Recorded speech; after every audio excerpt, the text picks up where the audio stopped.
All right. Good morning, everyone. Good morning. So, put up a poll yesterday. Millen's Ding has taken the vote for who to check out for the fifth segment. Now, we might end up having a really fun co-caster today that I think everyone in the chat will enjoy and appreciate. I don't know if and or when he will end up joining me, but for that reason, I think it's possible we might end up swapping over to the Rosenthal match at some point during the segment, or possibly for segment 6. But I will keep you appraised of that. I also wanted to add to my stream that this is absolutely a drama-free zone, but I did write up a long pace spin last night. It is linked under the Twitch. If you're on YouTube, you can probably find your way to that as well, because I made a little bit of a short video about it, TLDR. Anyway, we're probably not going to talk about much of that today. I will have a stream during the break, which is going to be Saturday. So Saturday, 3:30 p.m. Eastern, I'm going to fire up the stream. I don't know what I'm going to do in the meantime. Maybe I'll end up just like chatting, and rather than mainly focusing on the bridge, I'll just like click through some of the weekend bridge events like the BBBL game and a couple of other things without necessarily giving a ton of commentary on the play. But we can discuss anything and everything related to commentary, my style of commentary, pro play, sponsorship, yada, yada, yada, yada, yada. So I think that is basically going to be the plan for that stream. Presumably my co-caster will let me know if he is coming in, but for now, let's hit this big old refresh button and get into Millen's Ding for the first segment. We have... which table should we take a look at? Let's actually watch this table. We haven't seen... I think we've seen Crompton and Ding play a set or two. We have not seen Shan and Joan play. Obviously, Joan being the sponsor of the team. But I think we saw the other table play, or all of the other pairs in the other room playing yesterday. So let's give a little bit of airtime to some other players. Man, South has a very tricky problem. Shan elects to preempt 3 clubs in first seat. No one vulnerable. 3 clubs, 3 hearts, 4 hearts. I really do not envy South's decision. I mean, obviously, Shan could have been, 3-0 basically either way in the majors. And so it might look silly to have it go 3 clubs, 3 hearts, 3 no trump. Then what are we supposed to do with the South hand?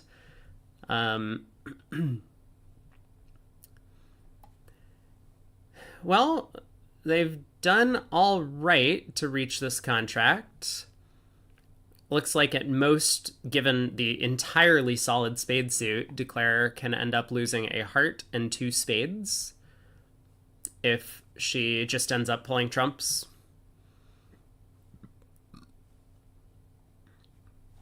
wonder if Chris is going to lead the King of Diamonds. I mean, maybe he leads a trump, actually. Man, this is also a tricky opening lead problem. He does lead a trump. Part of that might be due to the fact that Shan bid so quickly for hearts. Like, if Shan was looking at, a small doubleton heart or something, then maybe he would have pulled out a much slower 4 hearts, but like the quick 4 hearts probably indicates that he has 3 trumps, in which case cutting down Dummy's roughing power could be valuable.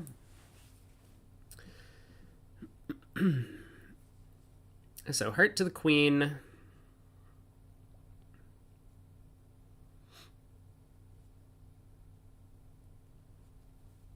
Obviously, at match points, Declare could play this much more carefully and try and make over tricks by presumably taking some like roughing finesses in the spade suit through West. But at teams, 10 tricks is all Declare is going to need. It still does seem like relatively safe to just win the Ace of Hearts and like run the King of Spades immediately, or run the Jack of Spades immediately, because East won't be able to pull another trump. We know that West has the trumps. So maybe Declare will still take 11 tricks. I think it's very possible.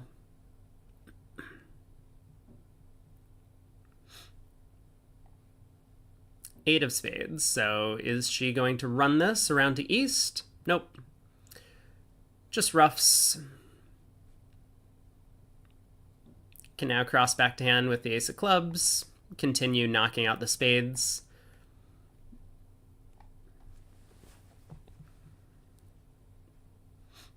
One thing Declare does need to be careful about, though, is if she doesn't work on the spade suit quickly, she might end up getting tapped out. Like cash the Ace of Diamonds, if she roughs a diamond to get back to her hand and then plays the Ace of Clubs and then continues playing some hearts, the defense will be in control. They'll have a bunch of tricks in the minors ready and can cash all of them.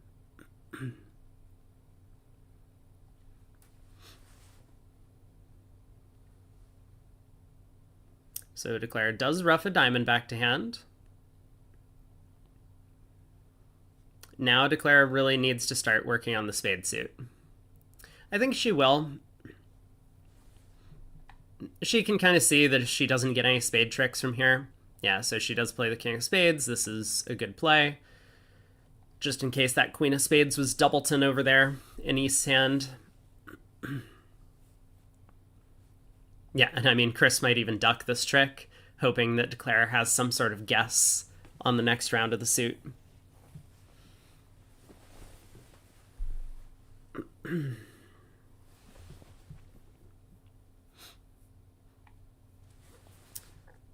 So this is going to be an imp going the way of Ding. They made 5 in the other room. So there's the Ace of Spades. Now Chris can either cash the King of Hearts or not and exit a club.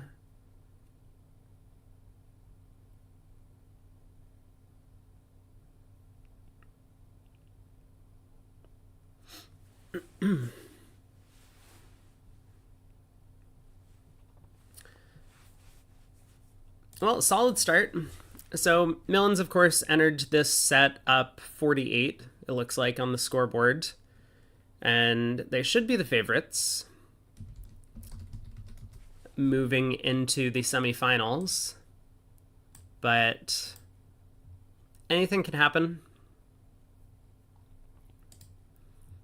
Let me make sure I pull up the results in the other room just to... in case we need to take a look over there. So there's one imp to Ding.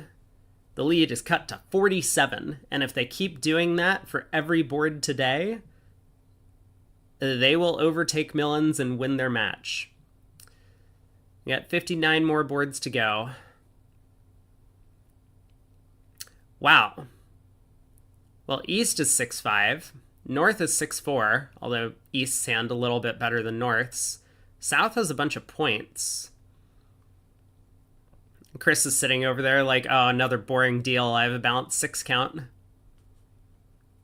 Diamond by East.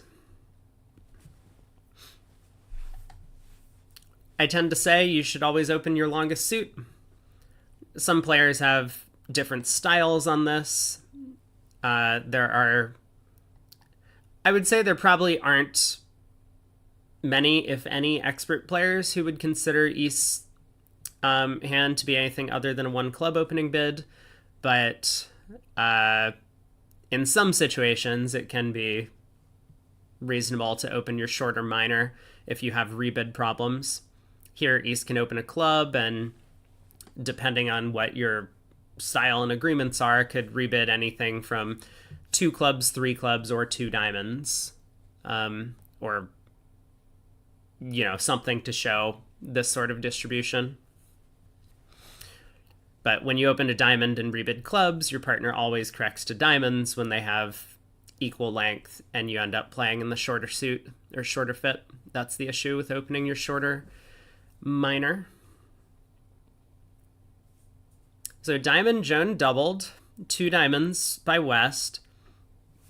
Shan's 3 spades should be preemptive in this auction, because with values he can bid 2 spades. That would effectively be like the 1 diamond double pass 2 spades type hand. Maybe a little bit on the lighter side, but that would show some stuff. So 3 spades really just should show a long spade suit and be preempting the auction. East bids 4 clubs. South, of course, takes the push with 17, despite the singleton king. And East does balance 5 clubs, which I think East West have done pretty well here, it looks like. 4 spades and even 5 spades is making.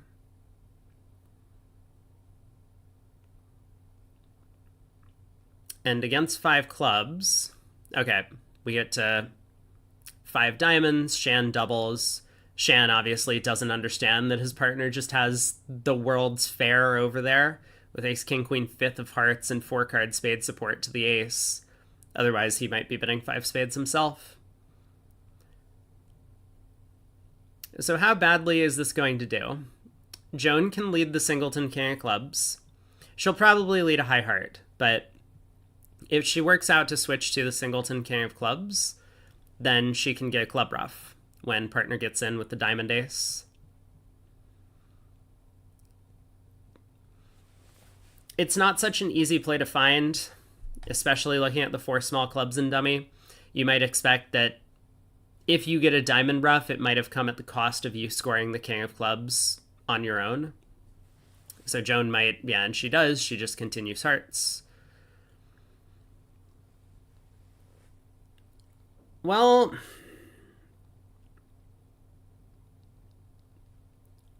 Declare kind of quickly off to the races on this one. Plays the diamond to the king.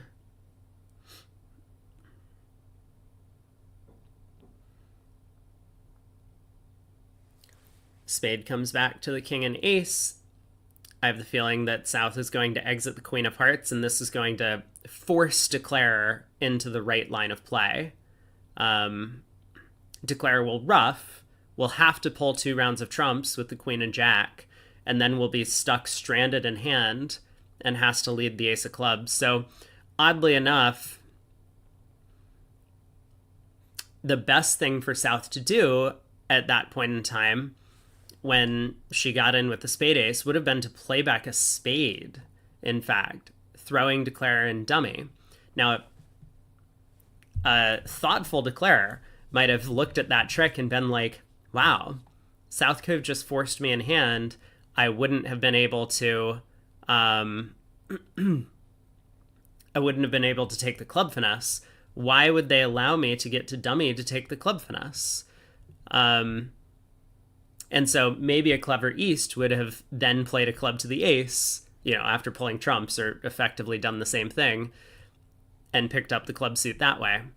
But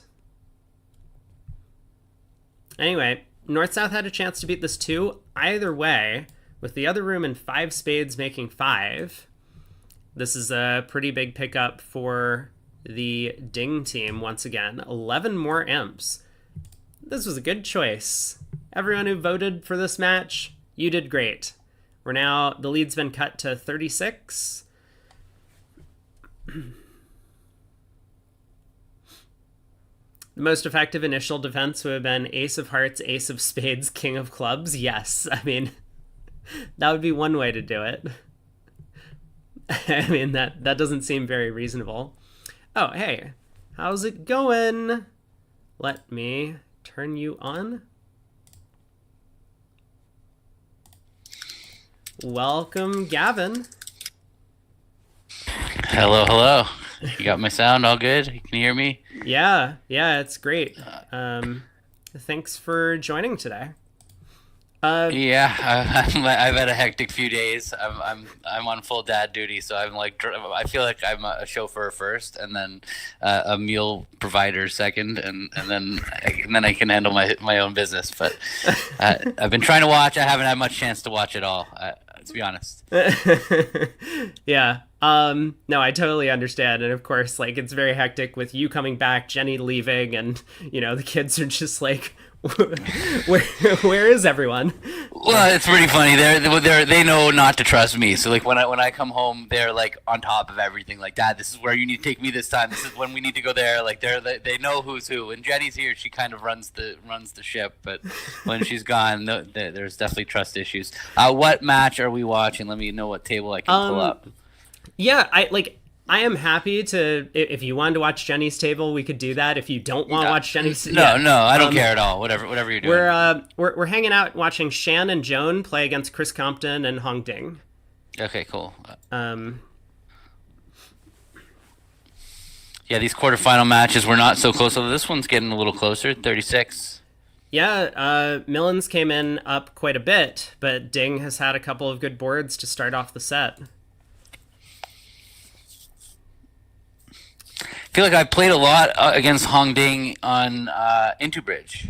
Okay. Yeah, I've noticed that name. If it's the same Hong Ding, I don't know them so well, but I've played talking a lot of boards against her. Like I would guess maybe 50. She's always there. If it's a woman, I don't even know. Sorry. Yeah.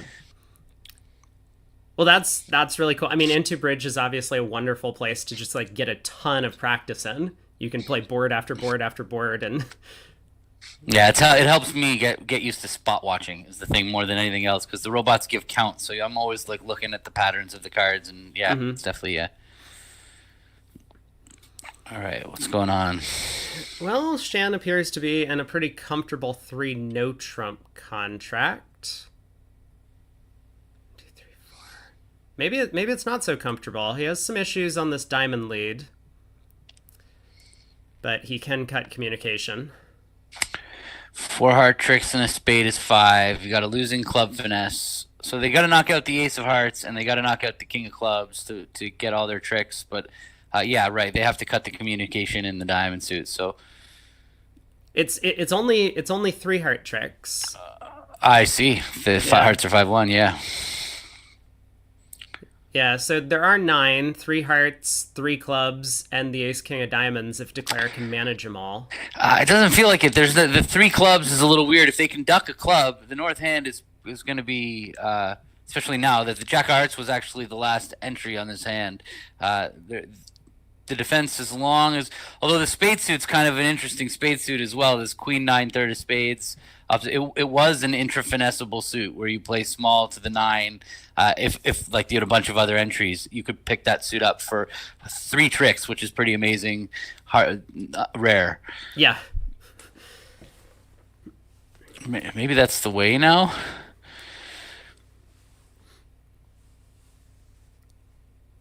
Feels like he's got to get the club trick. He had to play to lose a club. Then now it feels like now that he has not lost the club and the jack of clubs isn't going to be good. I don't see how the ninth trick is going to happen. Yeah, I agree. It looks difficult. I mean, I think his plan was just to hopefully take two clubs, four hearts, two diamonds, and a spade. If the hearts split better, then he would have been happy to do that. Right.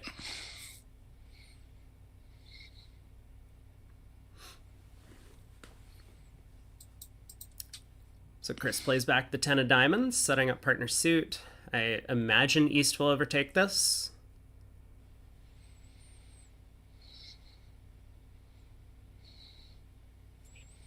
Yeah, he's now just kind of hoping that he's still in reasonable shape. Honestly, he's going to go down, but he's still in reasonable shape from his own perspective because if the club finesse wins, he's good. And even if the club finesse is offside, he's still got a chance, I think, at a spade end play by playing heart, heart, heart after cashing the clubs, sticking West in. But with the king jack of spades offside, it's all gonna come crashing down for him. Yeah, I guess East doesn't need to be that careful on a couple of hearts.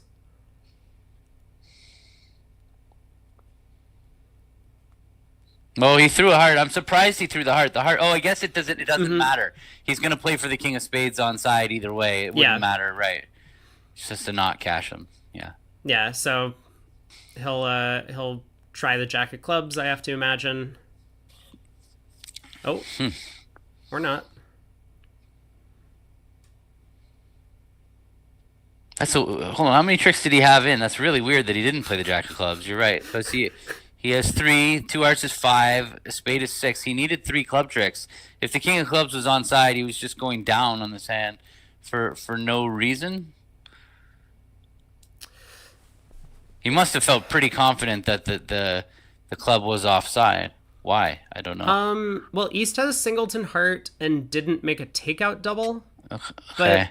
it's So maybe he's thinking that they can't have both kings, but they could. Like king jack fourth of spades, jack fifth of diamonds, king third of clubs, vol against not. You're going to come in. I don't think so, right? Like that's how many points is that? That's 8 highs. You might. I mean, yeah, it does feel like a big position. he's now put him in a position where he has to duck, right? If he Yep. wins the king of clubs, the hand is over. Yeah, Chris is trying to work this all out. I wonder if that two of clubs from East is not the right card. Well, if they're playing standard count, that would definitely get the count across. Yeah. Could it ever matter? I'm not sure it could ever help to win. Let's think about why would it ever be right to win? Yeah, he found it. There you go. Nice play by Chris.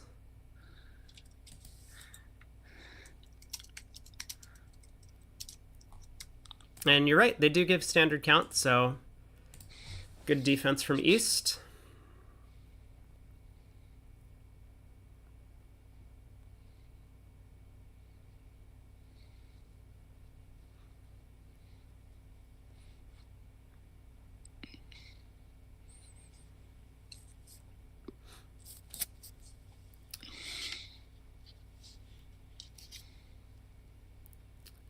And as you say, West will be getting thrown in to hopefully lead a spade away from the king, hopefully for declare, but His discards are also weird. Like Shan, that he could have kept queen and one spade. Because if Compton actually had started with 4 clubs, yep. and then he would have only had one spade left, so an end play wouldn't be working. Yeah.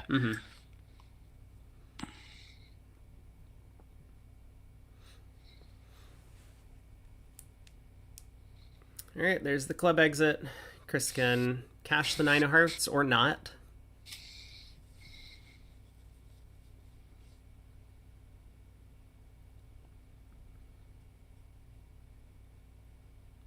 You just want to be careful your partner's not getting squeezed over there. Okay, good defense. Yeah. Okay, we do have a push. 3-0 down 1. And credit to Shan, as much as I'm saying like it's weird that he didn't play the jack of clubs, he did amazing to put his opponent in that position. Like that was a hand that was just dead down, and he made Chris have to make that play. So Yep.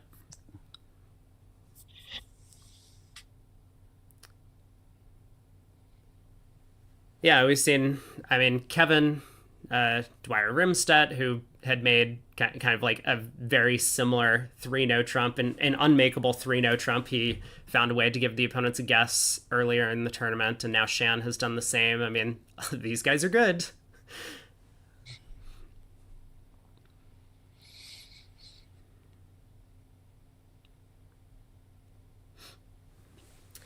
Diamond, a heart. No trump by West.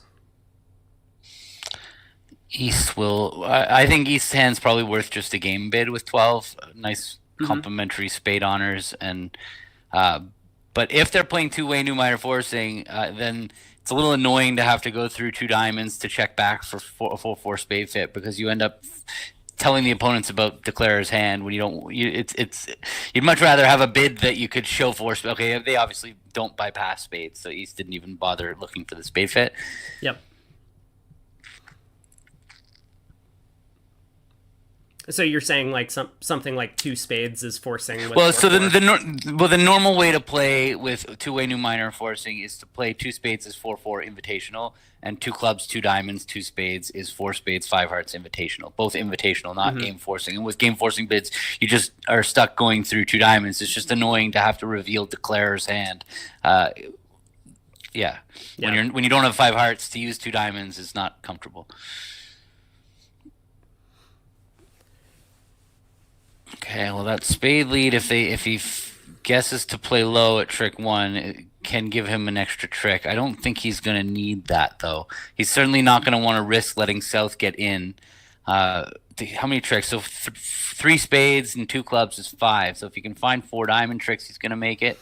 That's going to be tough with this layout. Yeah. He can do it. It's possible, but yeah, it's not. It's exactly. It's doable. Yeah.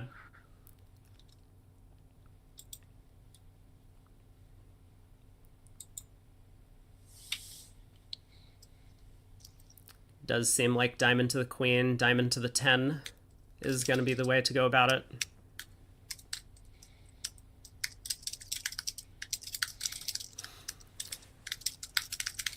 So that's what Chris goes with. South will get in. And presumably South is just going to shift to clubs. Well, they've opened diamond, but they have time. Mm-hmm.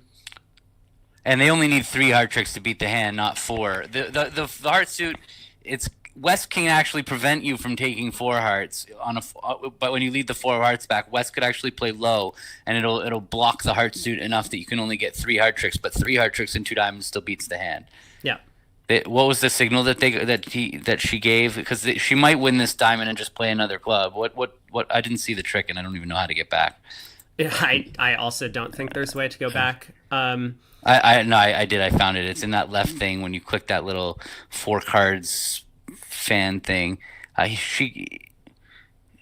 gave 10. Or Joan and Shan playing upside down. He played the 10 of clubs. Oh no! And she came back as spades. So now, so they've got, that's 9, right? No, that's only 8 still. It's 8, but Shan can get thrown in. Yeah, but that's a really big play by Declare to find. Like, how does he's got? That means he'd have to play a club to the king right now, cash his diamonds, and then throw in with the spade. When that's going to be wrong. Like, the only time that works is because North has exactly 3 clubs. Yeah. I don't see how he's going to get this right. To me, it just feels like so much more normal to play a heart up. Although, they could have just set up the club. If the heart was on side, they could have just played a club back and the hand was down. Yeah. Mm-hmm. Also, Shan gave that very discouraging club signal, 10-6.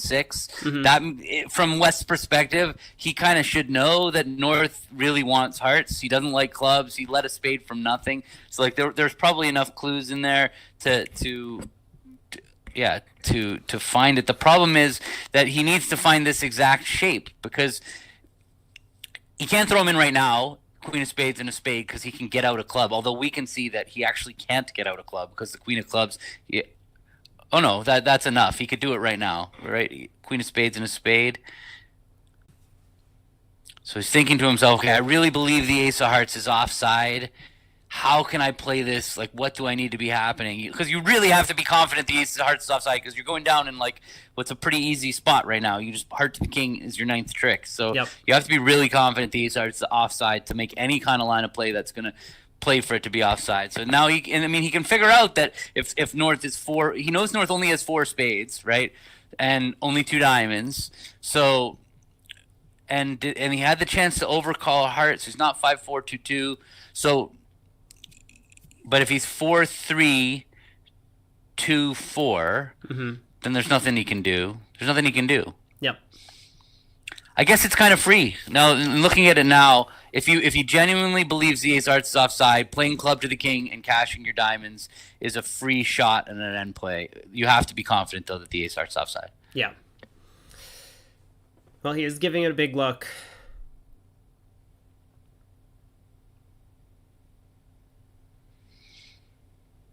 Ten of clubs, six of clubs. Like he threw the 10, like saying I don't like clubs, and then he very strongly, like first discard was the six of clubs saying I don't like clubs. Like why is he doing that? Right? That's what Chris should be thinking. Why was he discouraging clubs so heavily? Yeah, and I will say that like it's also kind of worth thinking about. Like Shan could have just pitched a heart if this was the layout. He didn't need and then unblocked the queen of clubs under the king, for example. He should have, right? Yeah, he on this layout of the cards.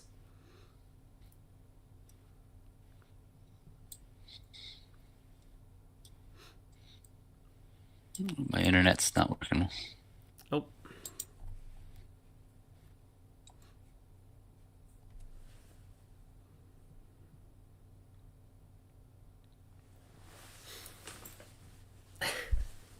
Chris is spending an enormous amount of time at this point.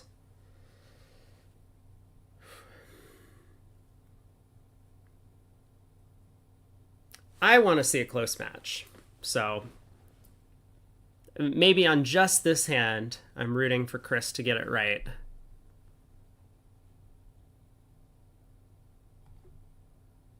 Oh.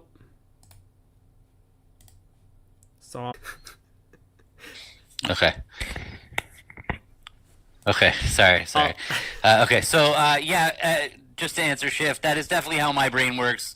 I start by thinking it's one thing, I talk myself the other way. I'm like, oh, I might as well do this. Like, that is definitely exactly what's going through my mind at the table. Is very similarly, except it's single dummy. Obviously, I'm looking at it from a different perspective. But yeah, I would start thinking, well, I have to play it this way, and then by the end, I'm thinking, well, no, I have to play it this way. Yeah. Oh boy, I think we're about to see it. Here comes club to the king, the queen drops. Once you see that queen of clubs fall, I think you're going to be pretty happy as Chris.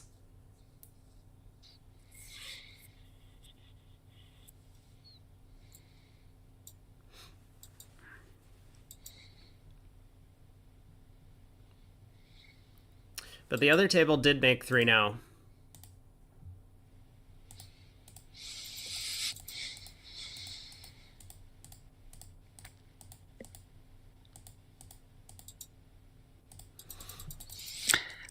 I wish that they had a little button that you could push that to just look at the result from the other room instead of just switching to the other table. Yeah. Like when the other table's done, there's a button that the button populates with the board you were looking at. But when they're still playing, it just takes you to live action. Mm-hmm.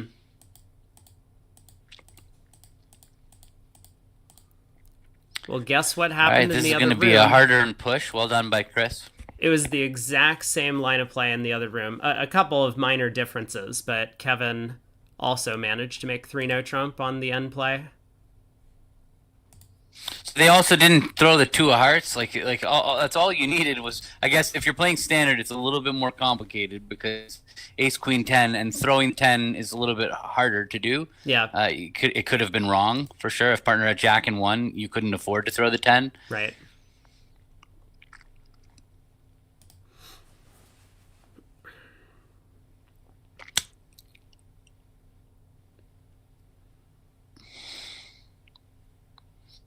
Can't play a heart up at this point. South, you can see South has 2 good clubs and 1 heart. If that heart was the ace, it wouldn't matter. He played a heart up. That's amazing. Oh! Okay. Big swing for Millens. 12 imps. Yikes.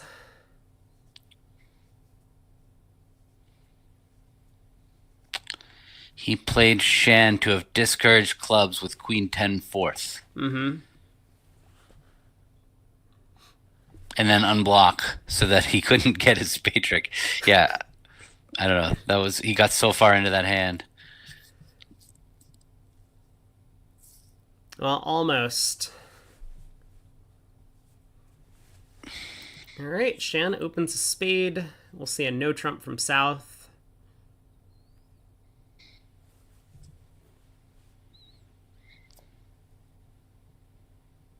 I assume West is going to make a takeout double.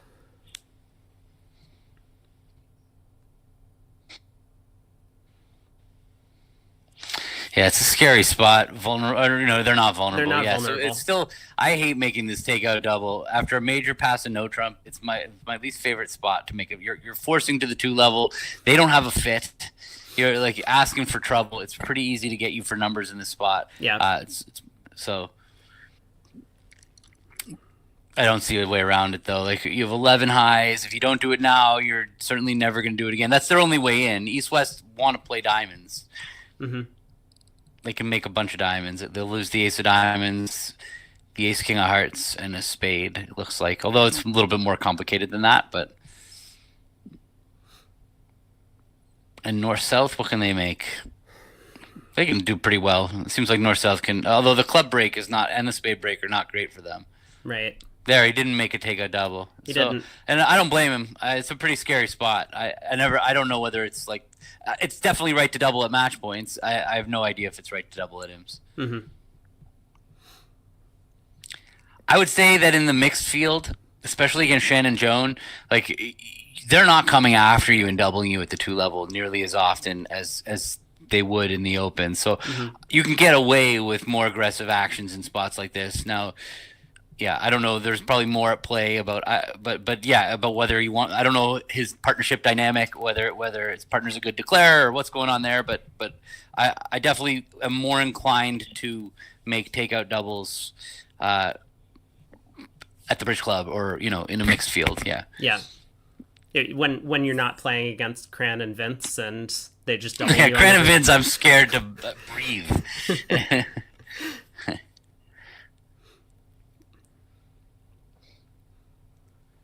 So South has this is a pretty good time to, whether you're playing forcing no trump or not. South has too much to pass 2 clubs with 9 highs, since 2 clubs could have up to 18, 19, not 19, but 18 is the upper range for a 2 club bid. So with 9, you really can't afford to end the auction over 2 clubs by passing. So you have to find a bid, and 2 spades is the only practical bid, the false preference. So it's gotten them to the wrong fit here, but it was absolutely necessary by South. There was no second choice. And introducing a bad 5-card heart suit like this is not a good idea. A lot of expert pairs play no trump 2 clubs, whether it's Gazilli or just some kind of Bart that allows you to show your 5 hearts without committing to hearts. But these guys just play thin. Funny to see a club lead on this auction as Declare. You're like, that's not the normal suit to lead. That's Declare's second suit. Now, obviously, they have a singleton, and that's what it smells like. When you see them lead a suit that they're not supposed to be leading, it's always shortness. So, but not that that's going to really affect Declare's line of play. Declare's just going to keep playing clubs now and force the defense to play trumps. That's kind of the idea. But in the back of your mind, it's a singleton. And as the partner of the club leader, it's a singleton. Mm-hmm. Right. Yeah, and it's kind of worth mentioning that obviously East has a singleton. Usually that's a good lead against suit contracts to try and get roughs, but East also has what looks like natural trump tricks, and you generally don't want to be roughing with natural trump tricks. So maybe an aggressive lead like a heart or a diamond could have been more productive.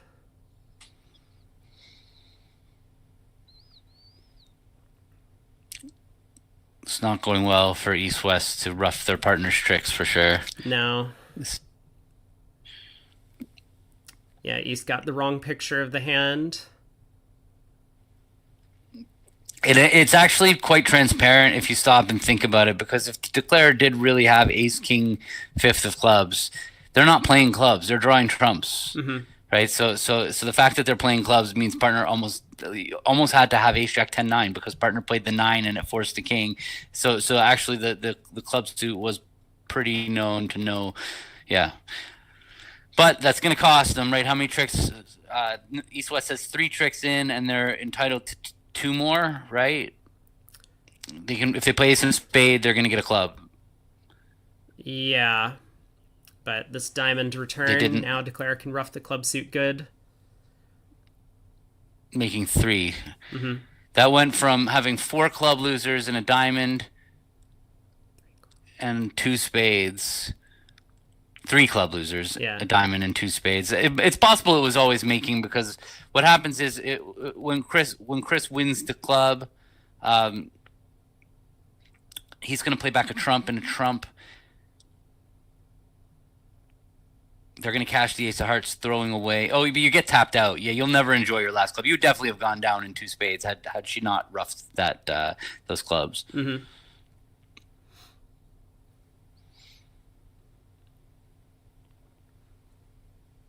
The 9 was a standard play. I wouldn't give a really nice is an overbid. We're trying to heap praise on Chris for every time he does something. Make him feel better about going down in 3 no trump on the previous board. Okay, yeah. Ooh, okay. This is a hand.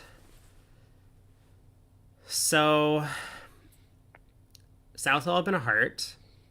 I don't think we might bid a spade as West. Oh, he's definitely going to bid at least a spade. I mean, the vulnerability is going to talk him out of bidding 2, but you can't pass with Queen Jack 9, 6 of spades and a king. Like, that's just too good to pass. You're never going to get another chance, right? Mm-hmm. You're the hand. I mean, you do have 3 hearts. Yeah.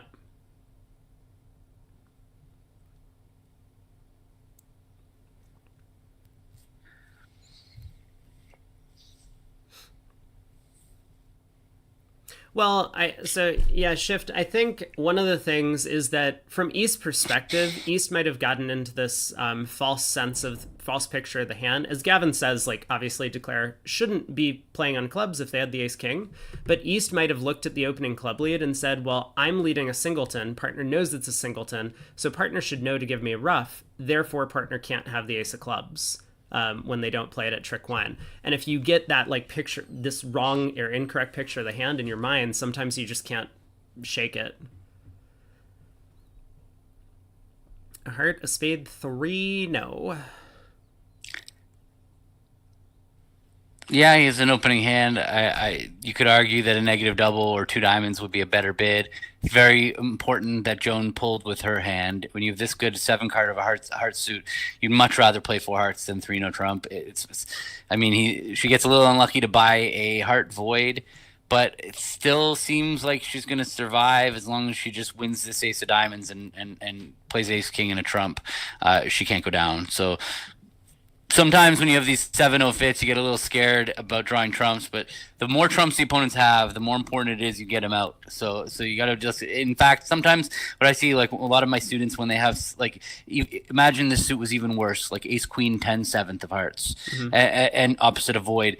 It looks like a suit like, I don't really want to be the one to lead this suit. I want to wait. But still, when the opponents have 6 trumps, it's just, if you don't take them out right away and get them to use them at the same time, they're going to start separating them, and you're going to not take your other tricks. So it's just so critical that you're drawing trumps on these hands when you have a misfit, like a 6-0 or 7-0 fit. Right. You know, when it comes up a lot is when you open a weak 2 bid and partner passes. Mm-hmm. That's a common time where you just need to be playing trumps, and it's hard. You got like some suit like ace queen 10. That's the perfect one, because people always want to wait and not play that suit and let the opponents play it, but they're never going to play them for you. Yeah, they're just going to rough other stuff. Yeah, and this also kind of, you can see the mirror for this when you're defending. You know, you have like 4 small trumps and the opponents get to a 4 forfeit. Like, what do you want to do? You want to lead trumps because you're pulling one of your trumps for 2 of their trumps, and you prevent these cross roughs from happening. Yeah. Joan. Okay, well done by Joan. She's gonna make this cleanly. They're gonna get their ace of spades, and that'll be that. Yep. Or if they play a club, she'll have a chance, or a diamond. She can take another trick, but the diamond 6 grows. Even if they lead the 10 of diamonds back, the 6 will be good. So a diamond lead will feed them the 12th trick, and a club lead will give an opportunity of a guess for the 12th trick, which you almost certainly would get correct because of the 1 spade overcall. So she's got to cash that ace of spades right now, or she can put it under her pillow. Mm-hmm. And that diamond suit on the table is pretty scary. So like, it's going away. So it's like if it was match points, it would just boom. You play the card quickly. But at this point, especially with partners 10 of hearts, the jack was not a good heart play. Interestingly, obviously it was irrelevant. We could see it's irrelevant what heart you play on the third round of hearts. Either they're 2-2, either they're 3-3. I mean, or they're 4-2, and it doesn't matter. But by playing the jack, and partner played the 10, now East knows that either partner has 10-9 and they've got a natural heart trick coming. Like it just, there's no no incentive to give a diamond rough right now. Whereas if you played an ace king and a low heart and you won the queen, now Declare could have the jack of hearts and is ready to draw the fourth round of trumps. And so it's just, it was an unnecessary jack play. It's funny to see that extra information, like just how much you can help the defense by playing a random card that was relevant to you. Yeah. Yeah. Well, there's the club switch.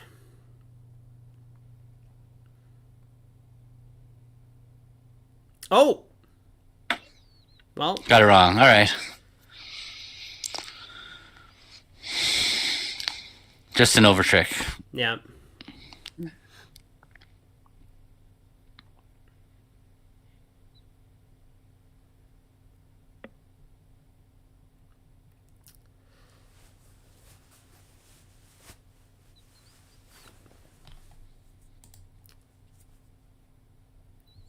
Well, after the first couple of boards, which I thought had gone quite well for Ding, now Millens has regained their composure and are leading this segment by 6, 18-12.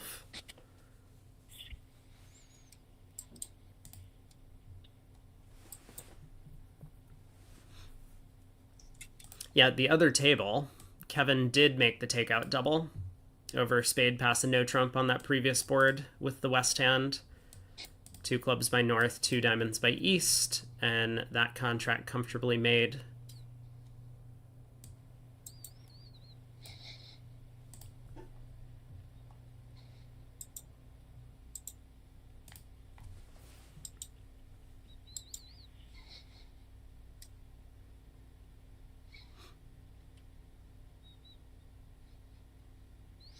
One last shot and an over trick here.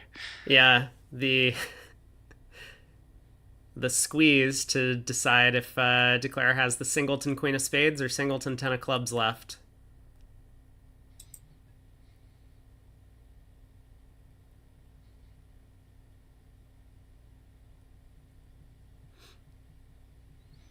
Now she's really like getting into the thought process. If you're at this point and you don't know counting, but if she can stop and think who has the queen of spades, because that's a card that you haven't seen yet, and you start to think, well, then what would my partner have if they didn't have the queen of spades? They would have overcalled jack fifth of spades.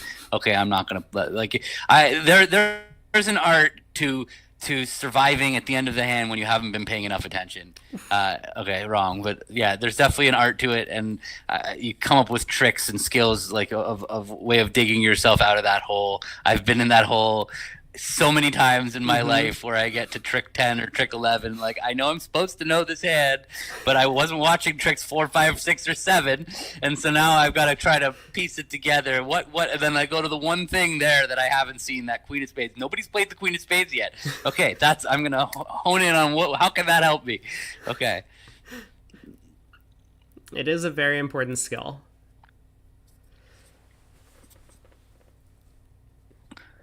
It's also an important skill to not pay attention when you're playing in these long events. Like I actually I don't think it was a mistake that I wasn't watching tricks 4, 5, 6, or 7 on this hand when I knew that Declarer had 11 top tricks. So like you think that it's definitely. Mm-hmm.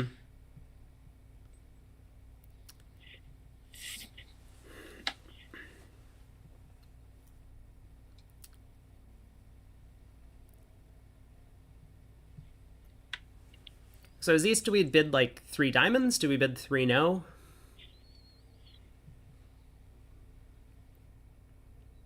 Looks like 3 no's the choice. Jack fourth of spades is kind of scary. It's a tough bid. Mm-hmm. You don't have a good hand for 5 of minor, so bidding three diamonds is like it's really scary. But obviously, if partner's got short spades, the one thing though is it did go a diamond pass, a heart pass. So two people had the chance to overcall spades. So I'm not like seriously worried about somebody having like a really nice 5-card spade suit. They might have a 5-card spade suit opposite a blocked 3 honors kind of thing. So I wouldn't be spending too much energy worrying about 3-no being killed on.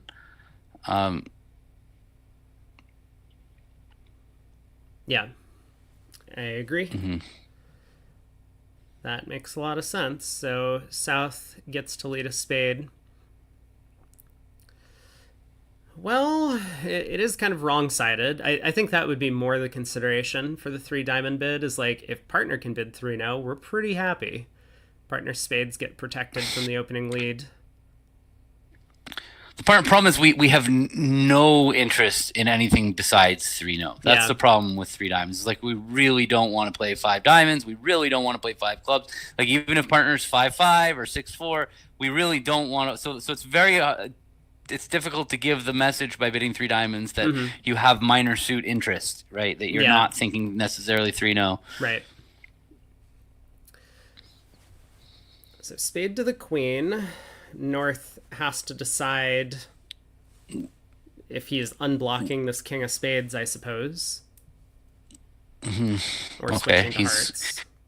Yeah, cutting. But this is going to be, with the queen jack doubleton and diamonds falling, a pretty nothing hand. Like they we can see that they just have, what, nine off the top, 6 diamonds, 2 clubs, and the ace of spades.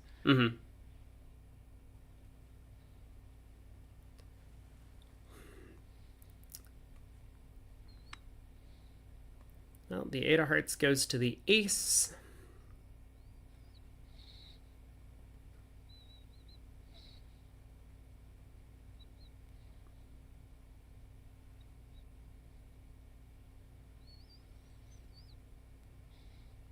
South knows North has the king queen of spades. Because he won the queen at trick 1. Yep. And that 8 of hearts back does not look like partner wants us to continue playing hearts.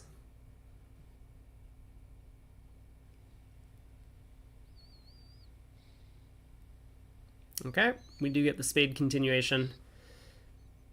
So yeah, as you say, there's no entry to the east hand to do anything other than bang down the ace king of diamonds.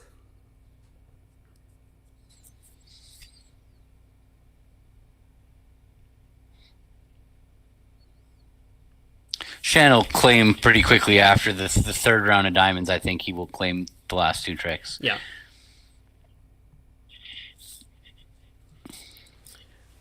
He knows dummy can't do anything other than lead a club at the end.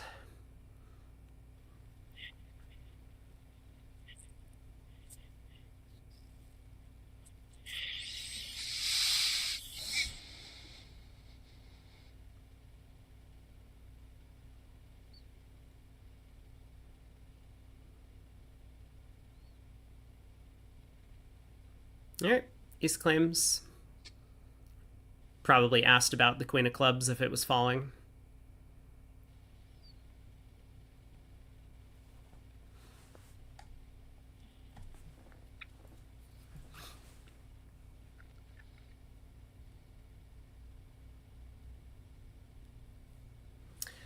Well, Chris picks up another nice hand. 16 count, ace, king, queen, 6 the hearts. He'll open a heart.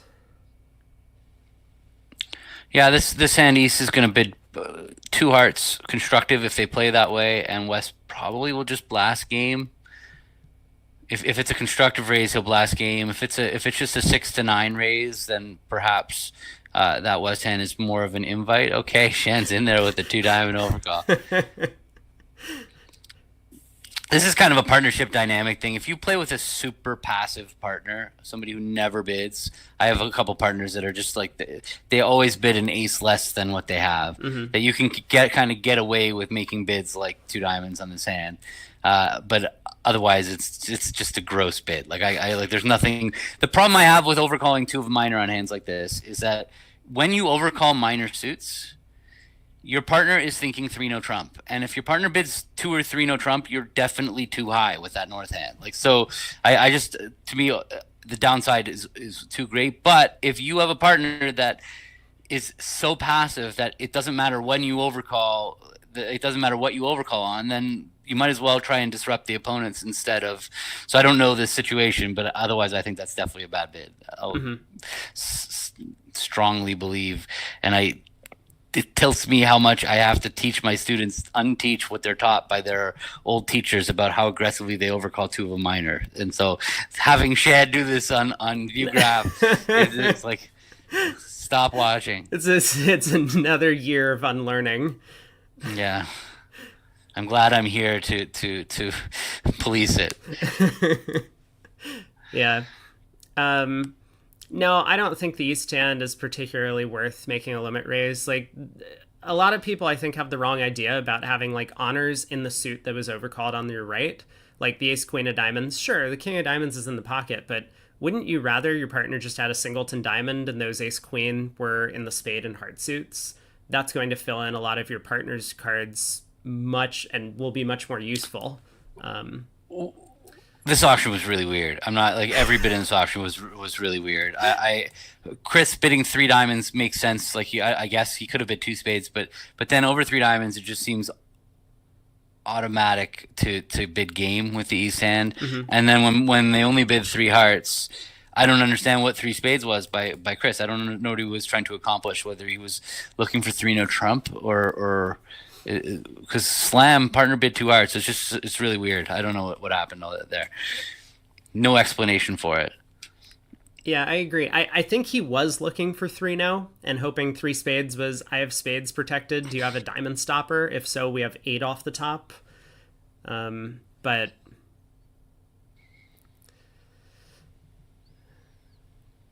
well, they're in 4 hearts, which looks like the right spot.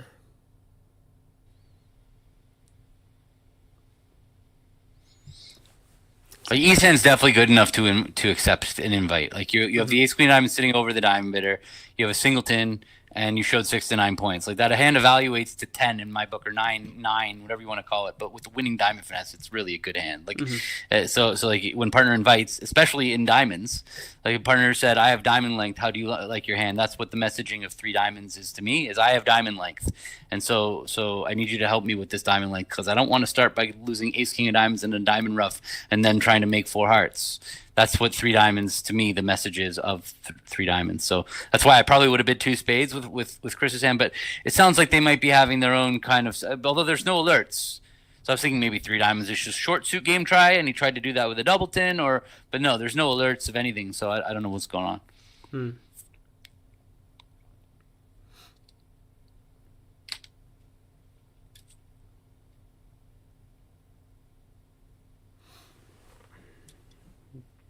Eventually, he's going to take this diamond finesse. I'm sure of it.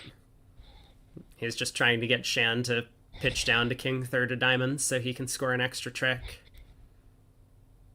But I don't. But is he willing? Is he willing to cash that last trump? Is the question. No. No, that is way too much, I think.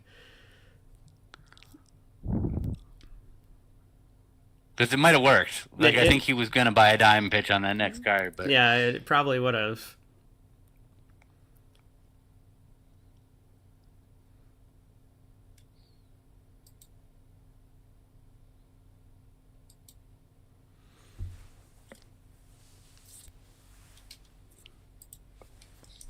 All right, 11 tricks.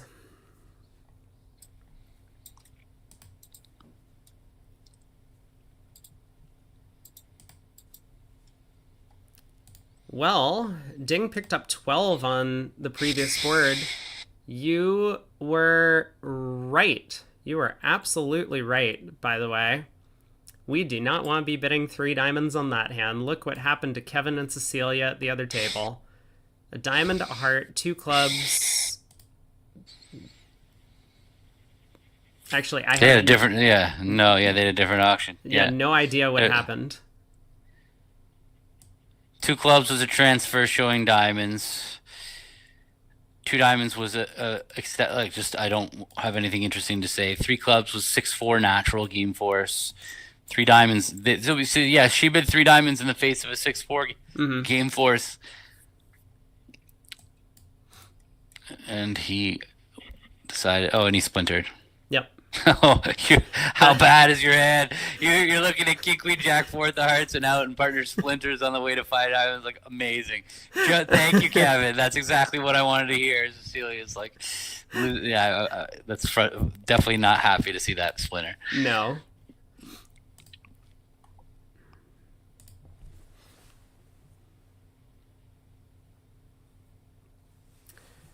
Well, Shan picks up the big hand this time.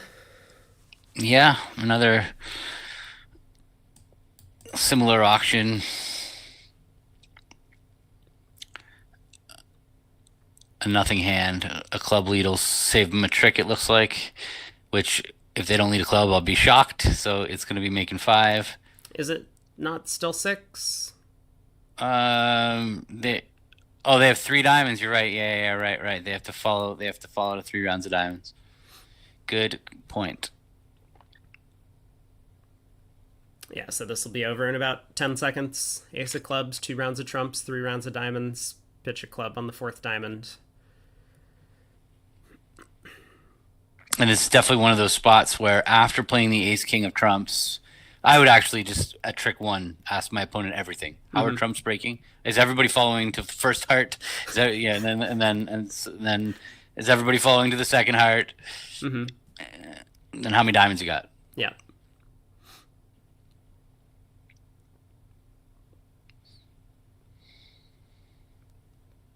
I mean, he might lead a spade to the king to lead the 7 of hearts up. But he can't go down though. He's got no losers, right? So it's not a safety play for down. So it's definitely not right it's definitely right to just try to take his 12. Yeah. And not try to safety play for. Oh, I think he would lead the 7 of hearts to the king, but maybe Chris is caught off guard and covers or something. Like, wow, he's crossing in diamonds to do it. That seems.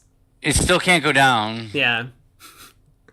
Still, because even if they roughed it, crossed in a club, and roughed a second diamond, that's still only 3 losers. Yep. And then the spades were 8-0, and they roughed a spade. Yeah, one more, exactly. All right, there's the 12 tricks.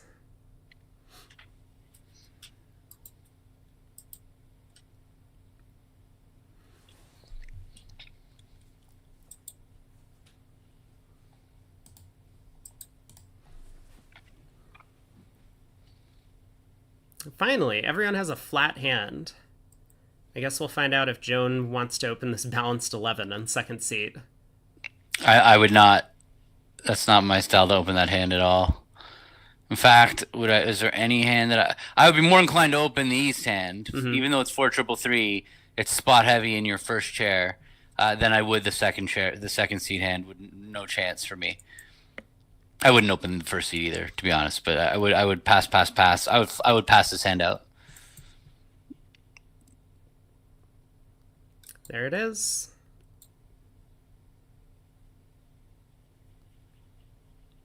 40 more of those, and Millens is going to move on. This is probably not a pass out. We used to have a thing at regionals when we were up by a lot that we tried to pass hands out towards the end of the match with anything. And so we'd have like auctions like pass a club, 3 no trump. We knew we were going to win the match, so we 4 boards left. We're like, let's go.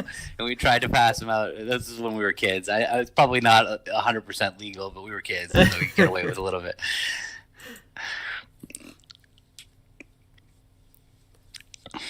Also, South passes this hand. I think a lot of people would be much more inclined to open this ace, king, ace. Club by Chris. 2 diamonds by Shan.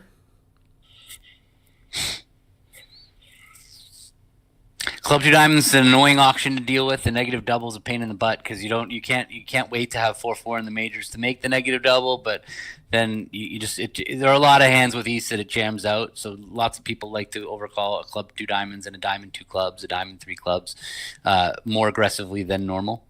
Mm-hmm. It's definitely working out well here that he's forcing the 6-5 to bid out at the 3 level. I think he's going to do it. I think he's going to bid 3 hearts because it's okay, or 4. That's aggressive. He's worried that 3 was not going to show a 5 card suit.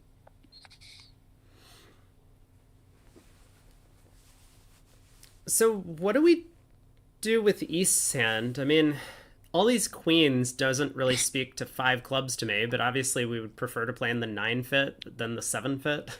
Mm-hmm. Not on this hand. No. Was it right to? Was it right to? Well, you're off 3 aces and 5 clubs. 4 hearts. Yeah. Probably going down as well. And a club rough. Yeah. Or getting tapped out. Mm-hmm. I mean, 4 hearts has chances. They aren't good chances, but...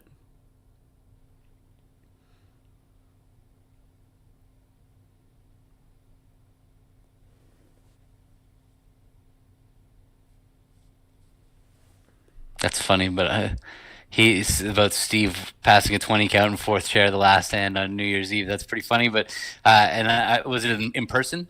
Or was it? Cause that sounds like an in-person thing. I don't think Weinstein would have been playing bridge the last board before New Year's Eve online. So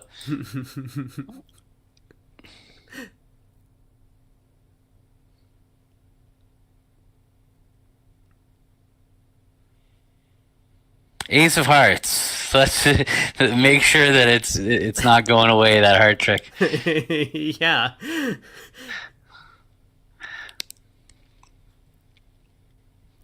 All right. Chris.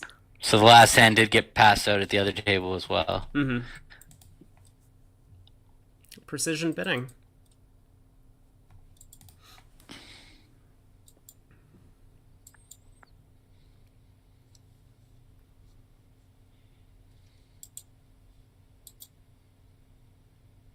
What do they make on this last hand? What does anybody make? Does North South can lose a club, a spade, and 2 hearts, or maybe they can actually lose a club, a spade, and 1 heart on an end play if they lead a club. Oh, and a diamond. No, so they can North South can't really make anything, and they can make 3 diamonds maybe on bad defense, and East West can make. Well, we saw them make 4 clubs.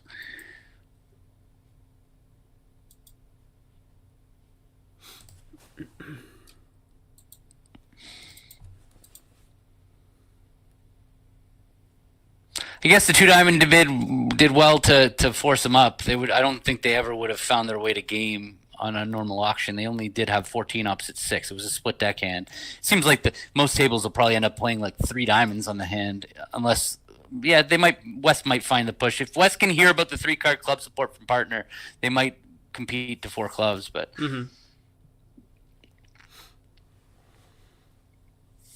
So no trump by North. East gets to show 4 card major, longer minor. Anyone? Definitely. Or penalty, whatever it is, just double. Yep. Yeah, penalty looks attractive at these colors, I guess. You have a good lead.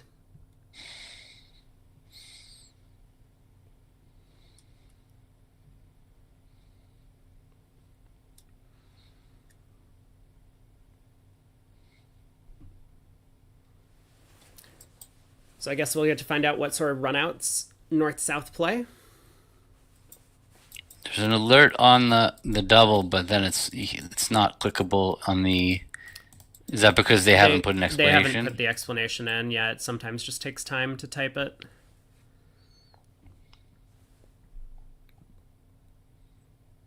I really want them to add video feeds from inside the rooms.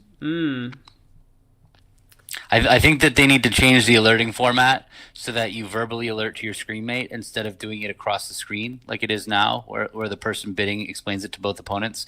Because there's a lot of gaps right now in the way it's done, in that you can kind of tell what your partner meant their bid as based on what, something like, just as an example, it goes 1-0 by your left hand opponent, and your partner bids 2 diamonds, showing, but your partner forgets and alerts it as diamonds and a major. Mm-hmm.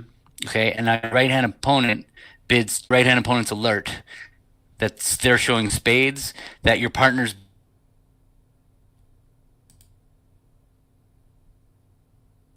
Oh no, the connection.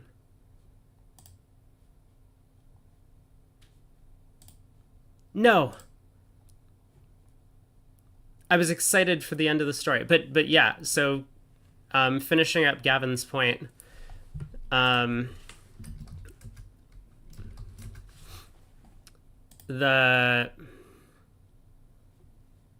not sure how to get you back in here.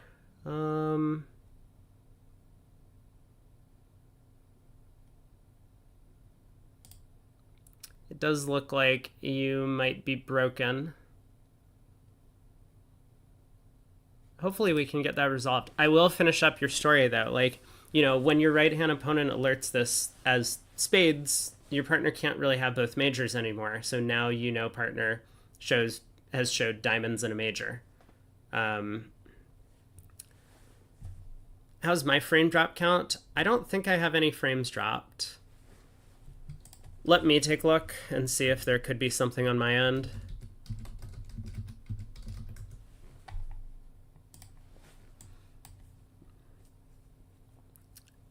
For just a sec. It's lagging. Is this on me? Maybe this is on me. Oh no, that's got to be my fault. I've had actually about 2.5 minutes of maybe some lag or downtime. Yikes.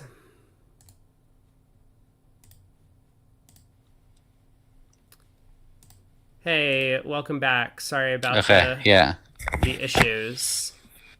All good. So yeah, you've finished my point that basically you can tell by your opponent's alert in your room what your partner's bid means, which is a flaw. It's a flaw of the system. Like, you shouldn't be able to learn that your partner's misexplained the bid at all. And so the better approach, I obviously, we all, as when we're watching, love seeing these explanations. Like, having the explanations in there is so good for the kibitzing experience. And so I do think that they should continue to require the players to type the explanations in.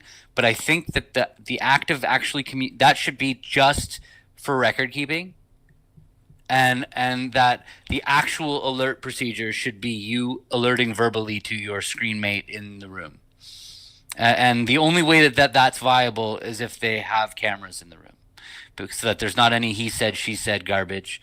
You're not next to the person to write notes, so that's not viable. You need to be able to verbalize it to the opponent in the room and have a record of doing it. And I hope that they'll migrate towards that in the future. And then even better is if they can broadcast us in the rooms talking to each other. It is an amazing experience. Like, it would be amazing, because even though we might have to filter what we would say a little bit, because our partners and our teammates and our friends might hear what we have to say, still the discussion of bridge in the room is amazing. Like, we talk about hands, like the previous hand, about what we could have made or why we should have done certain things a certain way.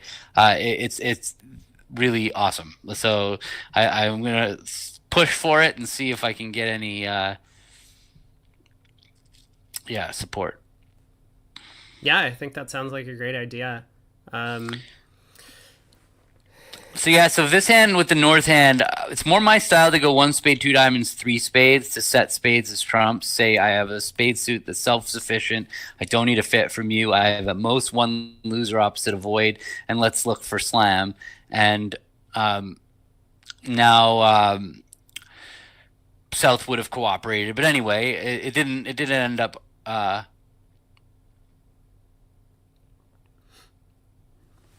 As long as I know that there's a camera on me in the room, I'm perfectly happy. I would not be okay with them broadcasting, like not telling us and then broadcasting it.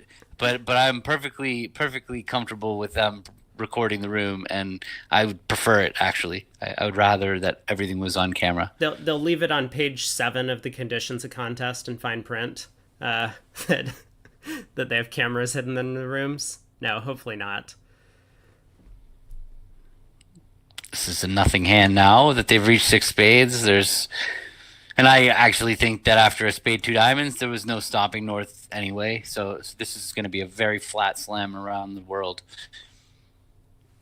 Yeah, East leads the ace of clubs at trick 1, so this will be over quickly.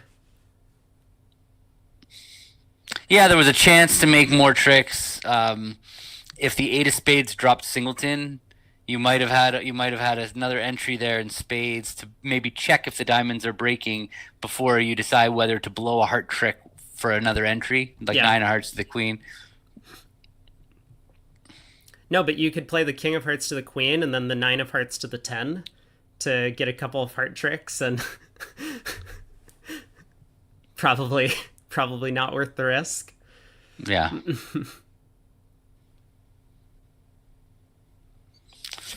Zhang Lewis is tightening up, Danny says. Ooh, okay. It really has. It is. And they're kind of at the same spot we were just at. We are at. So you got to tell me what you changed to, though, if you changed tables, because I'm not seeing your screen. I am. Yeah, no, I'm just. Do you want me to share my screen? No. No. I know that it's pretty brutal in this Streamlabs thing. It's ridiculous that they don't make it amazing, but it's such a perfect opportunity for them to just show me what's on your broadcast, but they make it so small that you can't follow it. Got it. Actually, sharing it would probably be a good idea. Yeah, let's see. I can click the share. Oh wait. Share your the what do you call it? The scene. Yes. Did I scene? do it? That's yes. Great. There we go. Hopefully that's helpful. If not, no worries. But yeah, I'm planning to stick at this table for the full set. Maybe we can go to another match after the short break. Are you planning to stick around for? I might have to be in and out. I've got kids to shuttle, and I have to record a video for my next interactive problem that I'm sending out in a newsletter tomorrow morning, and so I have little things that I've got to do. But yeah, I'm around. Cool. All right. Well, Chris was able to show both majors. East bid 2 hearts. Yeah, that was not enough. So like, I mean, you have to have, especially as a passed hand, but you have to have good agreements over your partner's 2 clubs majors. And it should work very similarly to how you play after Michael's, the club 2 clubs majors. They're very similar auctions. The only difference is obviously Michael's is always 5-5. So over Michael's, you don't need a 2-diamond bid to say, partner, which one's your longer major. But what I do with my partners over 2 clubs majors is I play jumping to 3 of a major as a mixed raise. I actually think this East hand might be too good for a mixed raise. Ace Jack 4 of trumps and an ace is like, that's more like a limit raise. And to show a limit raise in partners major, I would bid the corresponding minor. So 3 clubs is limit or better in hearts, and 3 diamonds is limit or better in spades. And I play that same system over 2 clubs over 1 no, as I do over 1 club 2 clubs. But I've learned something recently over 1 club 2 clubs, which I added to my system, which I love, is that a club 2 clubs majors pass. I now play that 2 of a major is constructive. Like, it's like I want to bid 3, but I don't want to go to the 3 level. And that 2 diamonds says, partner, I've just got a weak hand with 1 of the majors. And because you don't need like no preference bid. That's dumb. Like, your partner showed 5-5. Like, you're gonna bid 2 diamonds just in case partner's 6-5 like that, which they are like never. So instead, playing 2 diamonds is, I have a bad 2 of a major bid, and 2 of a major directly is like, you know, those hands where you like, I want to show partner something, but I don't want to go 3. So that's just like a free agreement to make, and so I added that one in. Yeah, that's neat. I think that makes a lot of sense. You know, as you say, why cater to, I mean, two types of weak hands. Like, may as well find ways to show constructive type hand.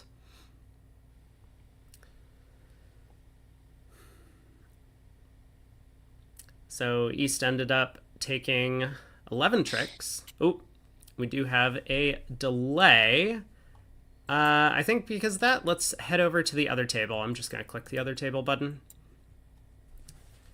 See what's going on over there while we are paused.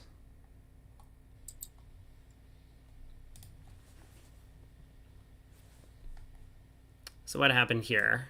We had a no trump getting doubled, and then East-West ran out, well, North-South ran out, and East-West got to 3-no.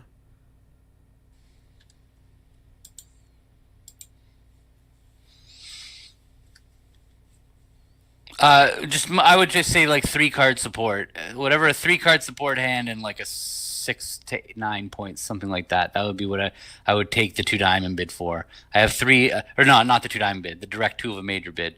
As like I have only 3. Usually with 4, you're fine going to the 3 level.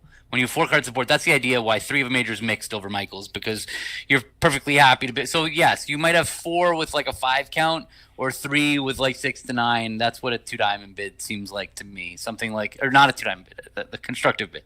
Yeah, the 2 diamond bid is all the weak hands.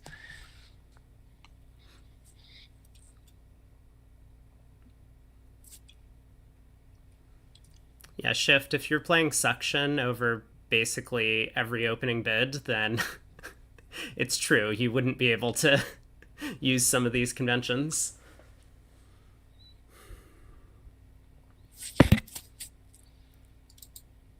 Well, even if North-South don't end up cashing out here, which it looks like they're going to, Declare still didn't have enough tricks to make this contract.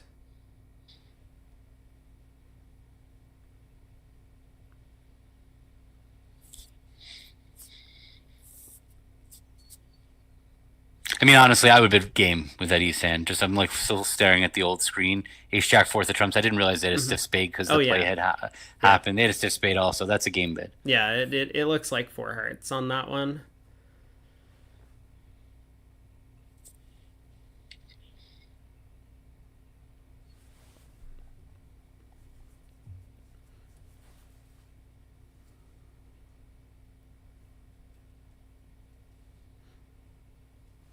All right, let's see how North-South handle this one. I mean, it can't really be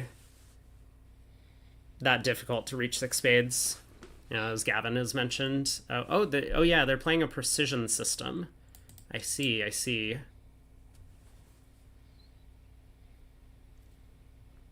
But I think we determined they're playing like blue club precision. Very, very old school. We were following this North-South pair the other day.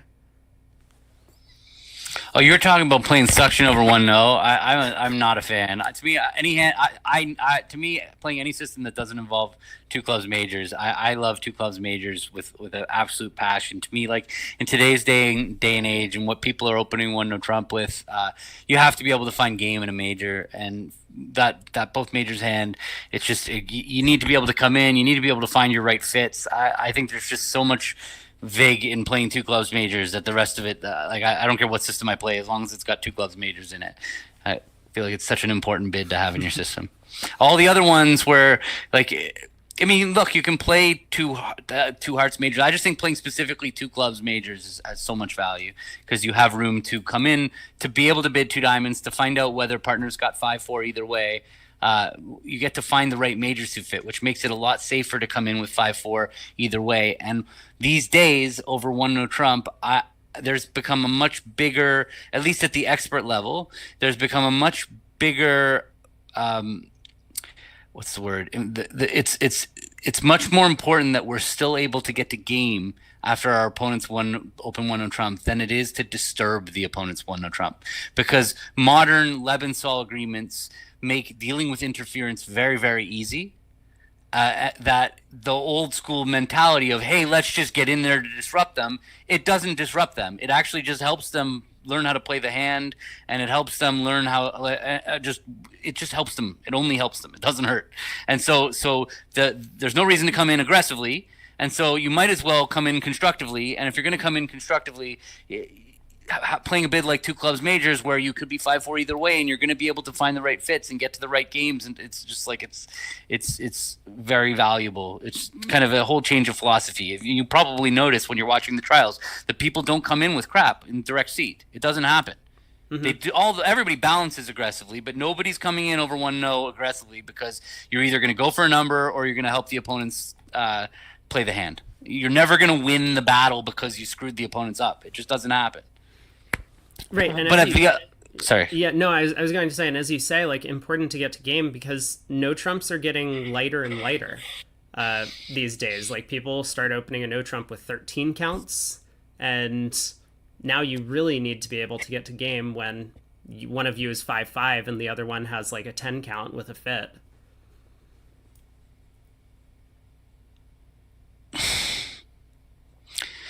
So the other thing, what was I was about to say? No, sorry. I had a whole train of thought. I'm sorry. Next time. No. You're good. No, it was. I was almost done, and then I had a last thought, and now I forgot. Okay, it is what it is.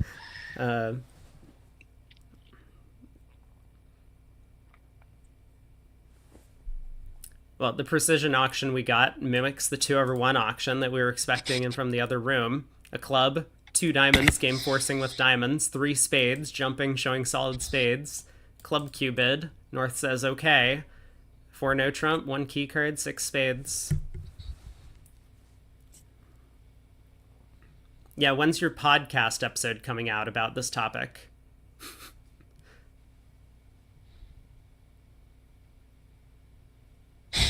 Yeah, I've done it already. Yeah, no, I've done it.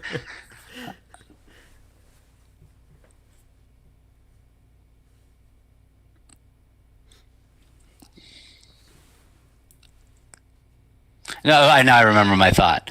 Is that when you go to play at the club, that's not the same thing, because people really can't handle interference. So like that same advice, when you go and play in a random bad field, overcalling disrupts them. They don't know what they're playing. People bid new suits at the 3 level, meaning it as non-forcing, and their partner takes it as forcing, or vice versa. They bid it as forcing, their partner takes it as non-forcing. Some people play stolen bid doubles, like for which is not really playable, and so there's a reason why teachers teach you to come in with ridiculous hands, and you actually see success coming in with ridiculous hands when you're playing in weak fields. But then once you get to play in expert fields, it's a very, very, very losing strategy. Right. Yes. Also, if you play suction at your local club, there might be a large number of director calls in the ACVL.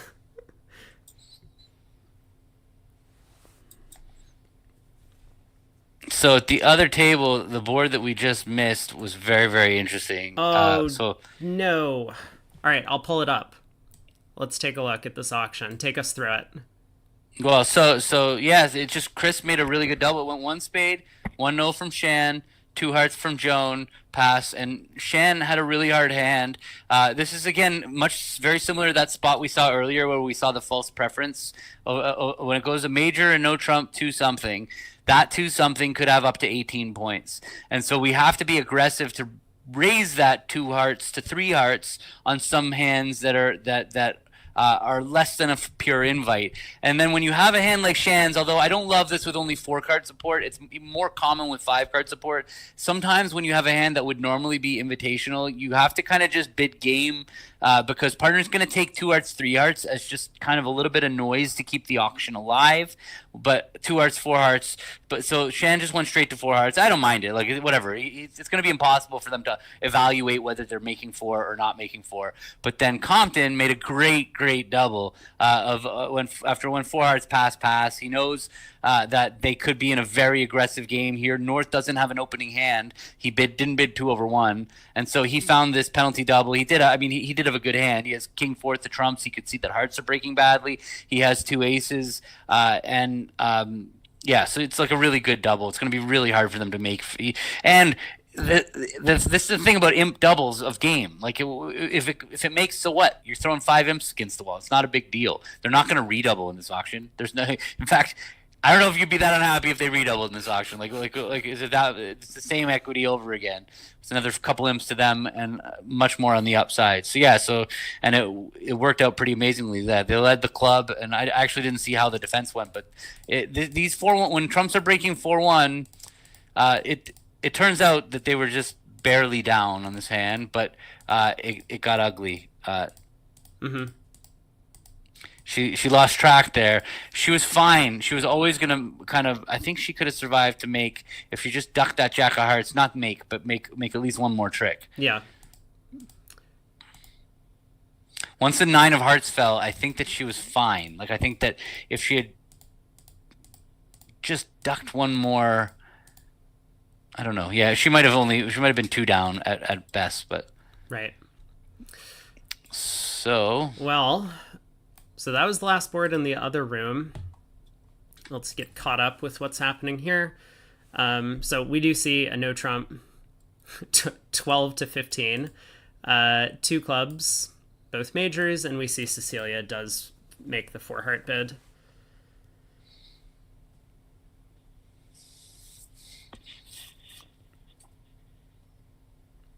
Now, the contract's not cold. Declare has some work to do. The diamond lead actually helped their timing a little bit, because if you lead a trump, they don't really have a quick way back to their hand, or back to the west hand, to continue roughing spades. It's like they can win a heart and play spade to the ace, spade rough, and now they can't get back to dummy. But it's not. The contract was never in jeopardy with the spades 4-3. You're only ever going to lose 1 spade, 1 diamond, and 1 club. It's not possible to go down on this hand, but a trump lead would have probably worked better. Right.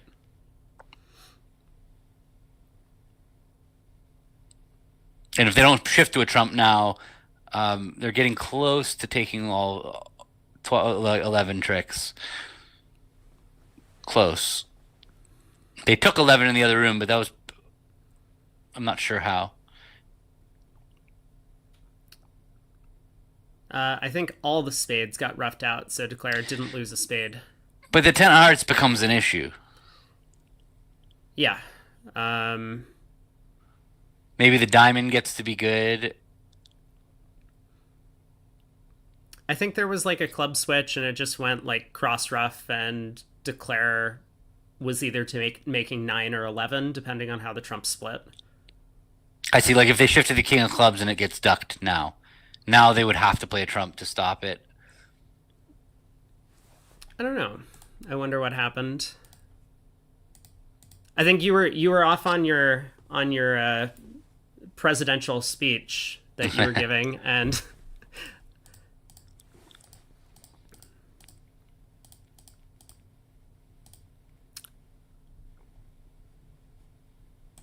yeah, it was the king of clubs switch in the other room.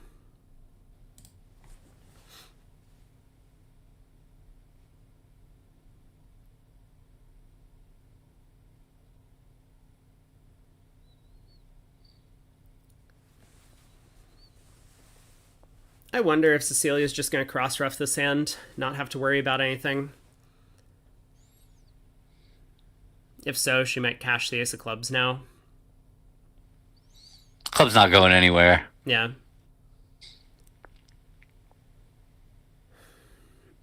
The danger is if we rough a diamond with the 8 of hearts and that gets over roughed, then things go downhill.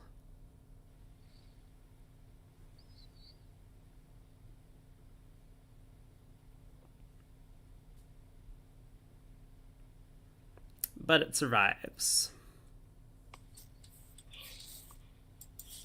Oh, actually it was marked after the trick 1. North dumped the queen of diamonds at trick 1 under the king.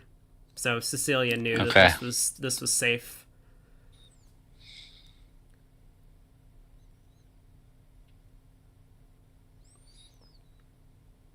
Oh, because trumps are 2-2, you're just always going to fall into 11 tricks on this hand, because you just lose a club now. Like they can rough a spade high and lead a diamond, hoping to rough it with the 8. She's just ducking a club. Okay.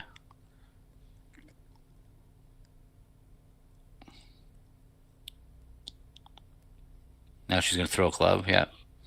Mm-hmm.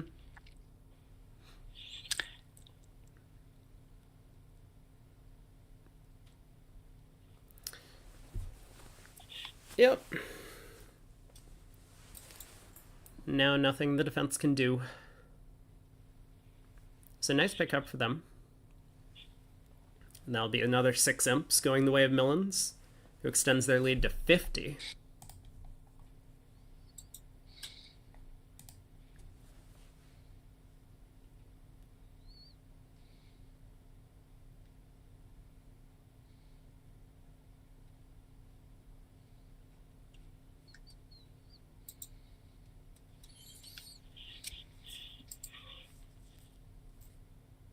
Unless... Well, it's always going to be 6 imps, even if she makes 420 here. But she may well ruff with the Ace of Hearts. Can it cost her? So what happens? She can't go down. She can go down if they overruff and play a trump. Mm-hmm. Could she go down?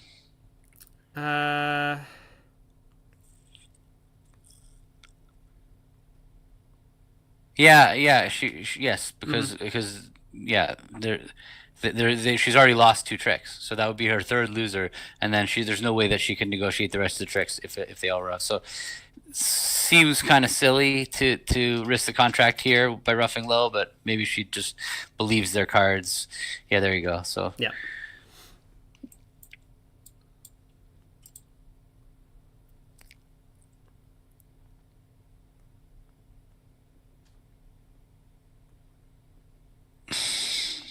It's also, she gets like a free pseudo finesse on the next round. She can lead a spade, and if North shows out, then she can ruff with the 7 of hearts. Right.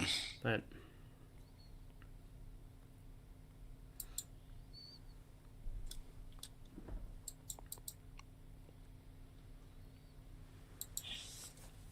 all right, not all of the match points, but a good enough pickup in the imp context. I think that if she was playing match point, she would have made it. She would have taken the 11th. Oh yeah, absolutely.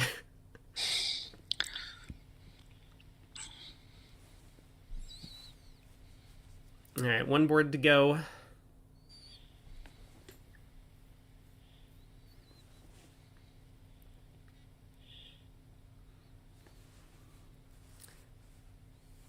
So we'll see if they get into the same trouble.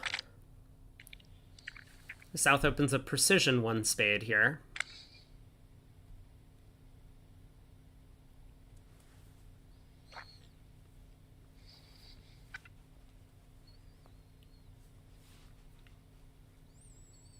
So spade and no trump 2 hearts, and important yes, yeah, that's not my thing to double with that hand, but there Kevin came in with double. I think it's wrong. I don't think that there's as much upside as you think there is to this double. I think partner will act. You're white, you're not vol, so it's like you're trying to get in there for a non-vol game. And if you're playing against me, I'm going to redouble and go after you very, very often. And so it's having length in the opponent's suits is a disaster all around. So.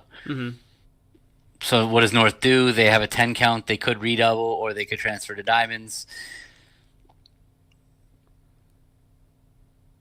If they're playing transfers after one of a major double, which most people in the field are. I feel like this pair plays a lot of really old-fashioned methods. So yeah, they bid 2 diamonds natural. Natural non-forcing, if that's the case, because that's what old-fashioned is for sure. Yeah. But it's alerted. Diamonds non-forcing. Yeah. There you go. Now Cecilia knows it's a split deck hand. She's got 5 clubs. She would rather compete than defend. She'd definitely rather declare 3 clubs than defend 2 diamonds. But there, she's chosen to pass. I wouldn't be surprised. Yeah, that ends the auction. I think so. So it's a big pickup for Ding. they're gonna go plus. They're gonna feel like, oh no, we missed a game. Well, except for they know where the King of Hearts is, so or they where it rates to be. Can they go down? Heart ruff,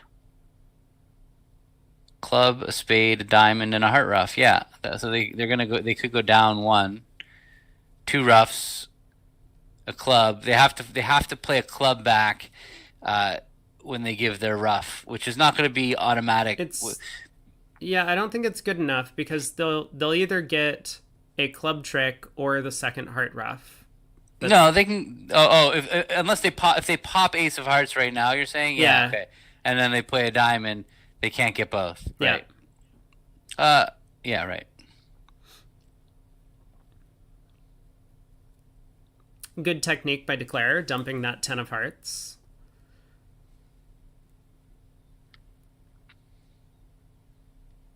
Oh yeah, this is a nice way to just claim the contract. Mm-hmm. Doesn't matter what happens. You can lose 3 hearts, a spade, and a diamond. Yep. Yeah, this is also pretty nice. Sometimes these hands are easier when you can see only 2 hands than it is when you're looking at 4.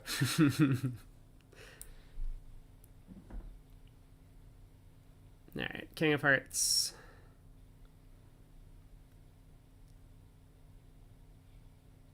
So East West will get all of their heart ruffs, but they will not score their club trick.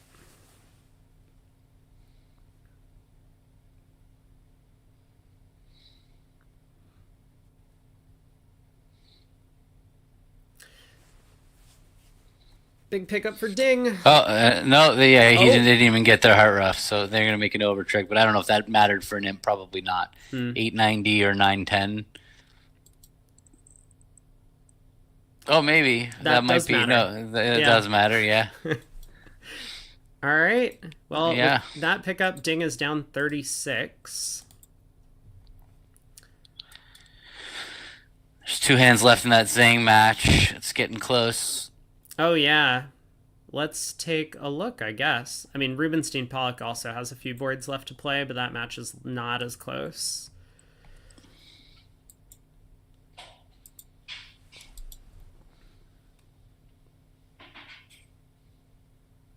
So East decided to invite over partners 2 diamonds majors in this room with that ace jack fourth, stiff spade, ace of clubs.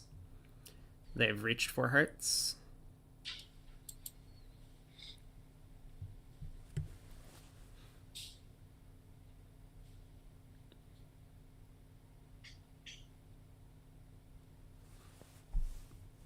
We've only seen the one table so far that did not manage to reach game.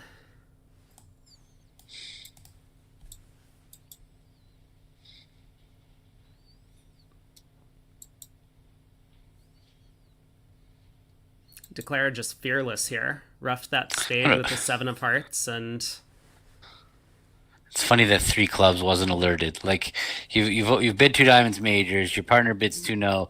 How do you not have an agreement for what 3 clubs is? Like or like at least explain what why you're bidding it. It's a little weird. Mm-hmm.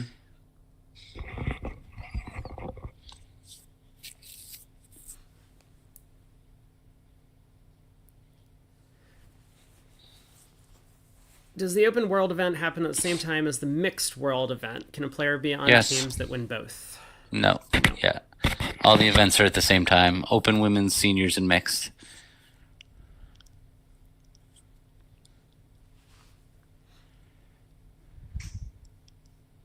So what would happen, because there are players who were slated to play in both the open and the mixed. There are players who are playing in the mixed and women's. What if they win both? Do you know what happens? Yeah, I think that the order I don't think that they are allowed to play in the next one if they've already won. Okay.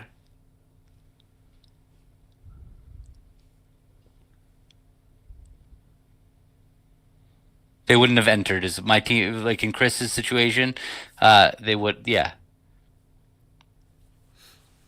Hey, Koopa. What's up, Babs?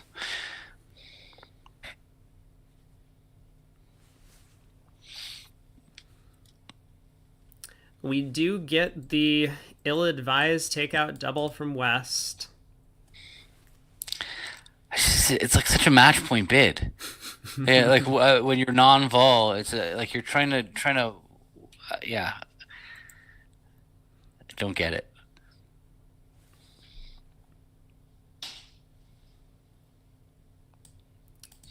So East does decide to preempt, jumps to 3 clubs. I like it, except for when my partner is willing to make off-shape takeout doubles. Going to the 3 level with this hand is pretty gross. Yeah, They happen to find a 9-card club fit, but there were other possible outcomes. Yeah. So this will pass back around to North, who I imagine balances 3 diamonds. Yeah, so double should be takeout by both sides. This is like a really important agreement that you have to make, but it's completely standard to play these doubles as or takeout. Whereas if they had bid 2 clubs, doubles would have been penalty. And understanding what the difference between those 2 situations is very important. Like the way I did an entire class on this major double redouble class called Going for Blood with Penalty Doubles, and I talked about why doubles are penalty. And basically the idea is that original redouble, it sets up a force. It says I have 10 or more points, but it also sets up a force and says we can't pass below 2 of our major. And as long as we're in that force, doubles are penalty. But when they've gone beyond 2 of our major, like jumping to 3 clubs preemptive, now the auction could go all pass. And when the auction could go all pass, like you might have 10, I might have 11. Why are we forced to compete over 3 clubs? We're not forced to compete over 3 clubs. So we're allowed to pass out 3 clubs. And anytime you're in a non-forcing auction, double needs to be takeout. It needs to say, partner, I can't afford to pass. I want to bid, but I don't know what to bid. So that's why double becomes takeout above 2 of your major. That's standard practice. Some people play takeout doubles all the time. You have different rules for that, but it's more common to play the way that I taught in that class, is that redouble sets up a force to 2 of a major, and that while you're in a force, doubles are penalty. That's one of my partnership rules that I have overall, is when I'm in a force, doubles are penalty. Yeah, that's a great advertisement. So everyone out there, I'm a walking advertisement. Go check out Gavin's class. So they found their way to 4 hearts. She bid 3 diamonds, forcing, I guess, past 3. It has to be forcing, I think. I don't know what she's supposed to do if she doesn't bid 3 diamonds. So, like, if she would do it if she had another 2 points in her hand or 3 points in her hand. So, they're in 4 hearts undoubled. Larry felt like he'd already showed his opening hand. He didn't find Chris's penalty double. But still, the normal club lead, because it's not funny. It's not like the suit you'd be dying to lead. It just happens. Oh, here, partner bid clubs. Mm-hmm. But anyway, West was in a spot where you're not going to lead from one of your aces. So you're just like kind of default into a club, and a club happens to be the lead that gives you your best shot at beating the hand.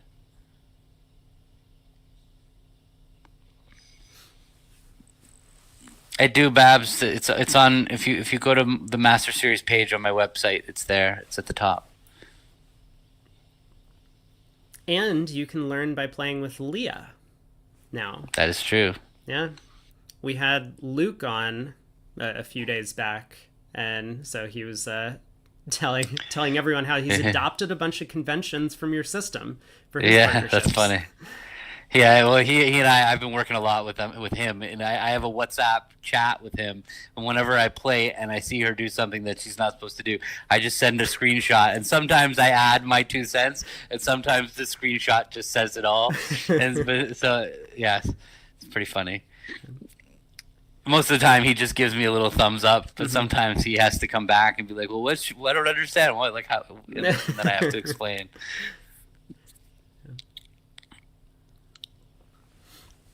It happened pretty organically. I play so much on their site, like, because I love it, and then they were kind of talking about it. We were thinking about doing this for teachers. I'm like, well, that would be amazing. My students would die to be able to practice my system with the robot. So, and now I get to play the game and test it at the same time. So it's great that worked out. Yeah, that's really cool. Is there any rush to cash the Ace of Spades in this position? No, with the King of Hearts where it is, I mean, it wouldn't be going and giving them a rough and slough. That seems like it might be a bad plan, but even a rough and slough though, you can probably tap them on both sides, so you can probably get away with anything. Just don't play the King of Hearts back. I'm not looking at the double dummy, but I'm willing to bet that the King of Hearts is red.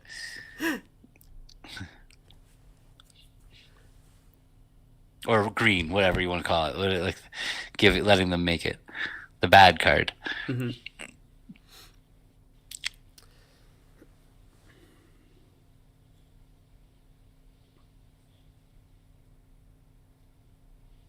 Oh, Queen of Hearts ducked. Jack of Hearts ducked.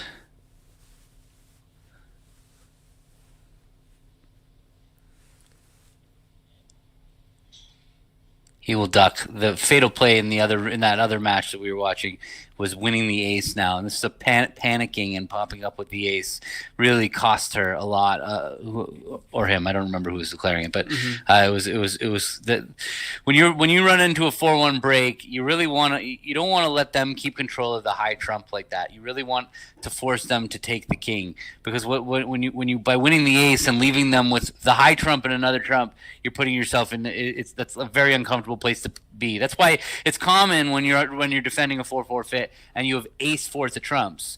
One of the things that you often want to do is you duck around and then you duck a second round, keeping ace doubleton left for the end, so that you might be able to play ace and a trump back, but keeping that control of the highest trump is very, very powerful. So yeah, this kind of, by ducking the second heart here, you've forced them to make a decision. In fact, I think Dan probably would have been better off unblocking the 7 and the 8 of hearts under the queen once the 9 fell.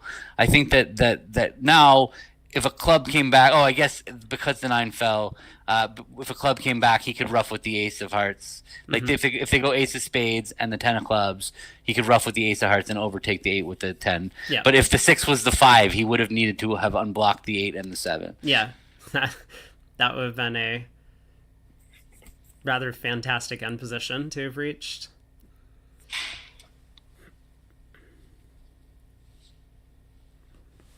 All right, ace of spades, and now we'll see the claim button. Bring it on, Babs. Catch up to me. I'm looking forward to the challenges. Well, we can't have two people called Catching Gavin on the site. I know. I have to goad Weinstein into playing again now. I just made ace this season, and I did it in 340 hands. Mm-hmm. So now my goal is I'm going to text him and be like, beat that. And then I know he can't resist. He can't handle it. He'll take it on him, and at some point he'll send me a screenshot of doing it in like 200, whatever. He'll crush me because he is so good. It's kind of mind-blowing. All right, we do have the 5th segment complete now. So okay. There is going to be... Let me just give an update. I have no idea when the next set starts. This half hour, right? It's 12:15 is what I remember from my playing time. So okay, 12:15 becomes 1:15, which becomes 1:45. Yeah, so it would be so half 25 minutes from now. Yeah, exactly. All right, I'm gonna go catch up on stuff to do. Thank you for having me. Thanks for stopping by, Gavin. Guys, soon. Bye, everybody. Bye. All right. Cool. Well, that was super fun, as always. Happy to have Gavin on the stream. And I think he's going to be back at some point during the next segment. We have to decide who we're going to kibitz, actually. But he has to pick up the kids from school or from the bus stop. So, and then he might have some dad duties to take care of. But then hopefully he'll be jumping back in. So how have the matches shaken out? I mean, Millens against Ding has become somewhat close, 36 now. Zhang against Lewis is actually quite close. I'm glad we caught the tail end of that. That was a match that we didn't see at all yesterday. So maybe we'll actually take a look at that match. The thing is, it's like I kind of want to kibitz Corbell. I think that he would be a fun player to watch. Unfortunately, he's playing this dumb, awful, stupid relay precision system. Good. Now that Gavin's gone, I can go on wild tangents about how I hate precision. So that's probably not going to be great. We could watch someone on the Lewis team. Maybe Diza. I should pull up convention cards and see who it is that might be playing a natural system. So let me take a look.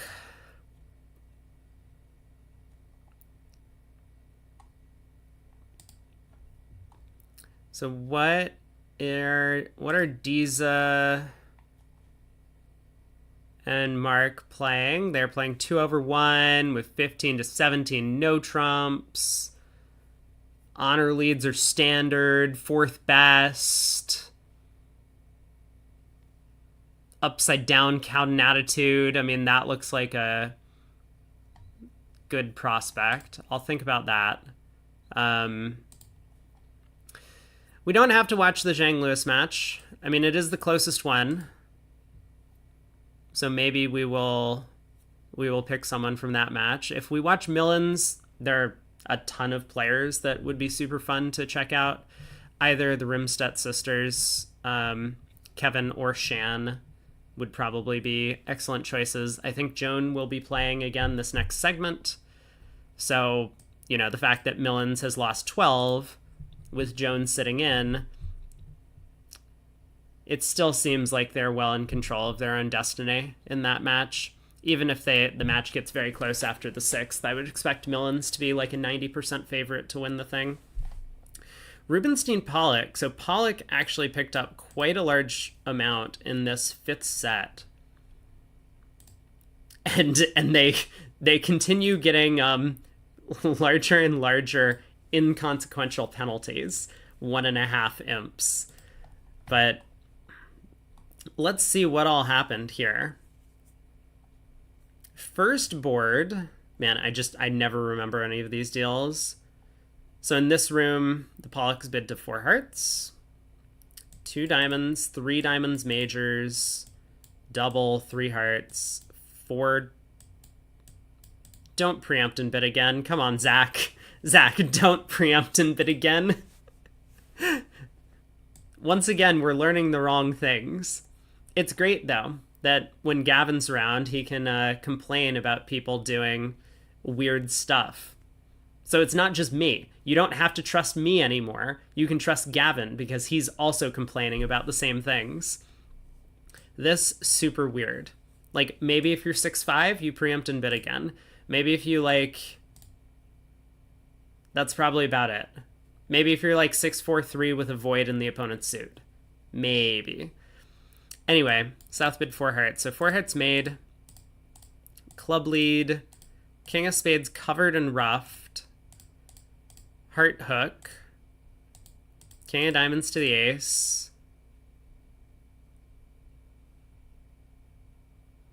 I guess this is okay. Club ruff. Jack of spades pitching. Diamond ruff. 11 tricks. What happened in the other room? Pass by East. Decides not to preempt, or maybe doesn't have a diamond preempt. Limit raise by North. King of diamonds lead. Diamond ruff. See, this is the thing that I was a little bit worried about at the table that we were watching, where you're playing imps, you can kind of count your losers as South here. You have all the high spades missing the ace and queen. You don't need to start ruffing spades. This isn't the same as a spade suit where you have King Jack 10 5th with a void and dummy, where now you want to ruff those 2 small spades. We can count. If we lose a trick to the king of hearts, that's 1 defensive trick. Lose a trick to the ace of spades, that's 2. Queen of spades, that's 3. We're making our game. I would probably stop thinking there, honestly. Maybe there's a way that we can carefully play this to try and score over tricks, but I think at trick 2, ace of diamonds, run the queen of hearts, let's get those trumps out, make sure that nothing weird happens. So diamond ruff, Declare has now ruffed a spade, crosses to the ace of clubs, ruffs another spade. We're still okay. Oh, we're no longer okay. Yeah, ruffing a diamond. Yikes. It's true that King of Diamonds lead might look like it came from the King Queen, so maybe roughing a diamond feels safer than roughing a club. But remember, when we go back to the start of the hand, our left-hand opponent led a diamond, not a club. If they had a singleton club, they would have led it. So when we get all the way down to this point in play, cross to the ace of clubs, rough a spade, we know our left-hand opponent has one more club. Otherwise, they would have led their singleton. So it's always going to be safe to lead a club, rough with the six of hearts, rough a spade with the queen of hearts. And now, once again, we're in a spot where we can lose at most 3 tricks. 2 spades, because we've roughed 3 losers in dummy, and the king of hearts. All of our trumps are high. Uh-oh. So after that overruff with the 7, West still had the king of hearts, and the defense still got their 2 spade tricks. Declare actually could still make it, right? If they lead the king of spades at this point. It is kind of a guess, but that would be one way to do it. Pin that queen of spades, then you can still rough a spade loser. Well, that's not a good start for the Rubenstein team, but they came back on the very next hand. 6 clubs doubled. Wow. That's an impressive result. Because I think I remember talking about how 5 spades, you know, like with East-West getting into the auction at the table we were watching, North-South had a hard time judging what to do and ended up selling out to 5 clubs doubled. But 6 clubs doubled here. How did the defense go? King of hearts, ace of spades, ace of hearts, roughed. Yeah, and Zach doesn't have an entry to dummy. He doesn't feel comfortable leading a diamond. He's worried about exposing himself to a club rough, so he stumbles into picking up the stiff king of clubs. Ends up getting out for down 2. Good save. How'd they get to 5 spades in the other room? East opened 2 clubs precision. South doubled. 4 clubs mixed. Mixed?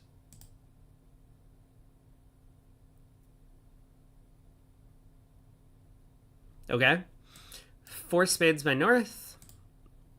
Pretty reasonable. 6 card spade suit. Let's try for the vulnerable game. 5 clubs by East. And South tried 5 spades with some extras.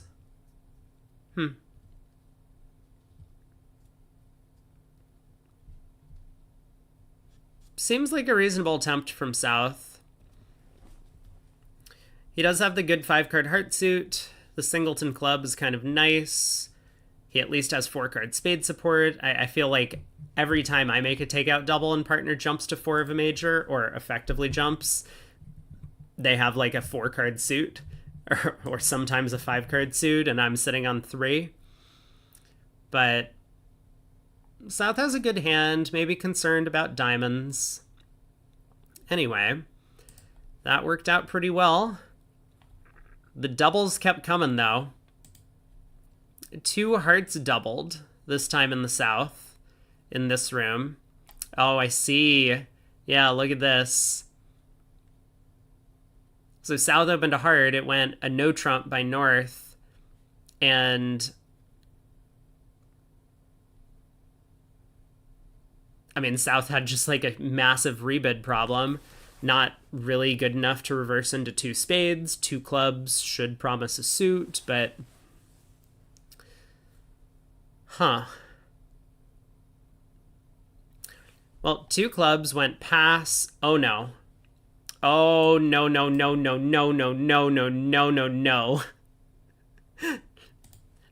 See, Gavin came in and he was very, like, friendly about explaining why you're supposed to make the false preference for these with these hands. Of course, at the table we were watching, players were making false preferences on these types of bids, but North has an 11 count. I just want to point that out for a second, that North has 11 high card points it's not even like a false preference. Like North has a full-on 2 no trump bid if they want to make it. So passing 2 clubs is just absolute insanity on these cards. Zach, not really in on the joke, decides that now's a good time to balance with his 5 count.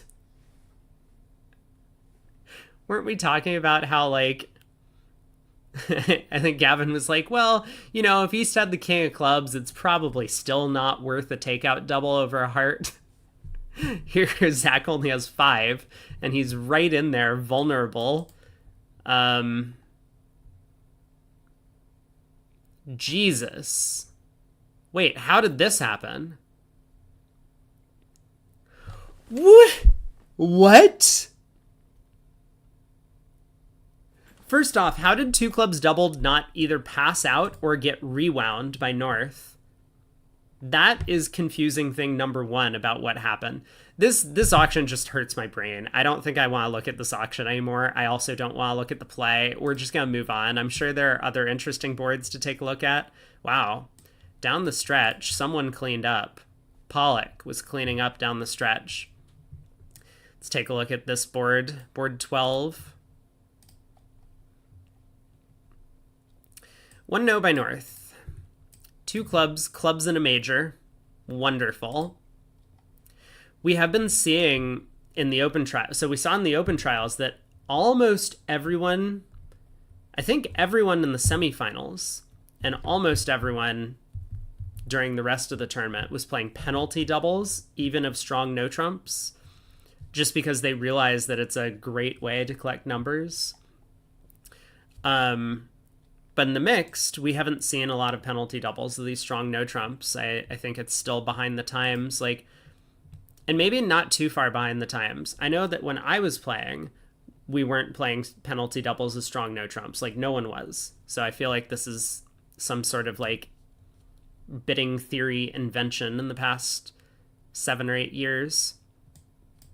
But 2 clubs, clubs in a major. Pass. Takeout double by North. All very reasonable. Short clubs, you always want to reopen with double as the no trump opener. 3 clubs by East. 3 diamonds by South. I don't know. We have an 8-card diamond fit. The opponents have a 9-card club fit. It's imps again. Could go either way. I really wouldn't be expecting to make 3 diamonds, though, on the South cards. And that's what would probably tilt me in favor of passing out 3 clubs. Like, if I thought there was some chance, you know, maybe I'm like 2-4, 5-2, then feels like 3 diamonds has a lot more going for it. Like, partner would probably reopen with king and a club. So that would be a terrible holding for us in that suit. Anyway. So what ended up happening on those boards? 3 diamonds went down 2. Yep. And 3 spades went down 3 in the other room. How did our teammates get to 3 spades? Oh.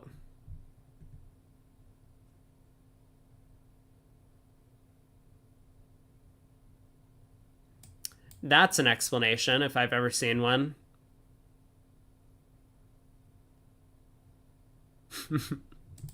I actually think this explanation covers South Sound pretty well. She would like to bid Stamen and pass partner's response, and otherwise she would like to escape in diamonds. So the 14-16 no trump, penalty double, as is fashionable. 2 clubs, 2 diamonds. Pass is forcing.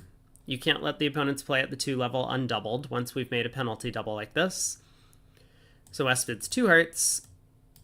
3 diamonds by North. Oh.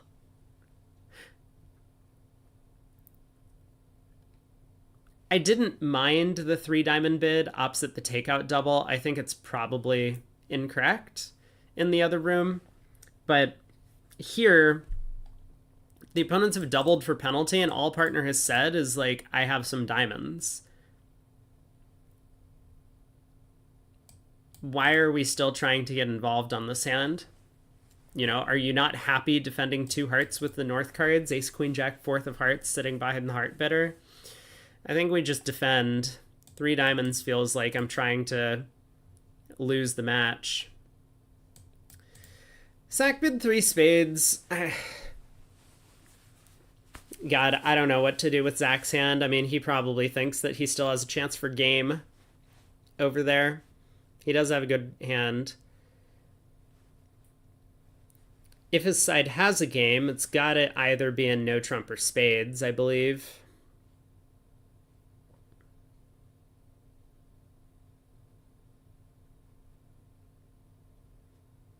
Maybe Zach also thought that his partner would have doubled 2 diamonds with like 3 card support, or three diamonds or something, because double would be penalty by West.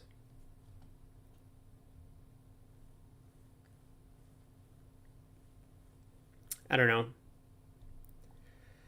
Obviously, playing in the 4-2 spade fid is not what East-West wanted to do on this one. They probably wanted to defend 3 diamonds doubled if they were able to do so. How bad is it if Declare reads everything? Like, picks off the stiff king of hearts offside, which I don't think is completely unreasonable.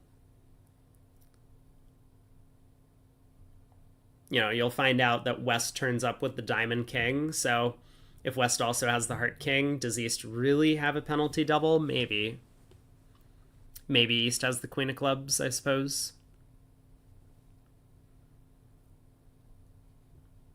Anywho, I think there was one more big one. Very last board of the set. So 4 hearts went down 1. Pretty common result we saw. 4 hearts north-south going down. What happened in the other room? South opened a spade. Double, redouble, 3 clubs. Same start that we saw at one of the tables. Pass 3 diamonds by North. And South decided not to show the heart fit. I mean, it kind of looks to me like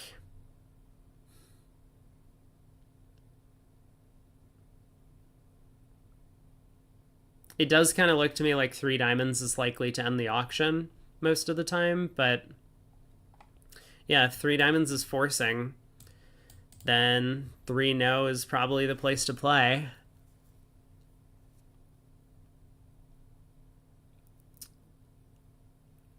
Oh no. Is this a 4th best problem? Like if we lead the 5 of clubs, oh, they led the 8 of clubs. I was going to say, if we lead the 5 of clubs, like the club suit gets blocked.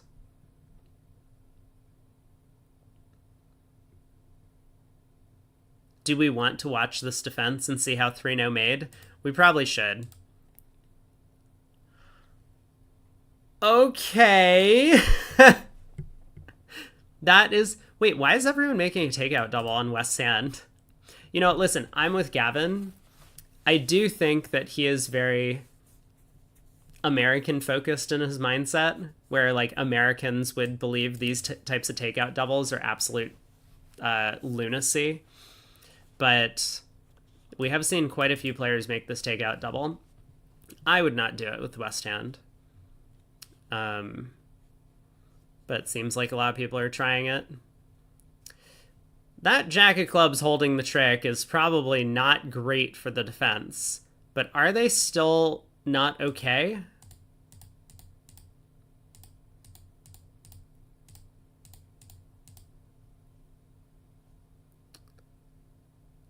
Because they still have a bunch of clubs. Oh no! Oh no!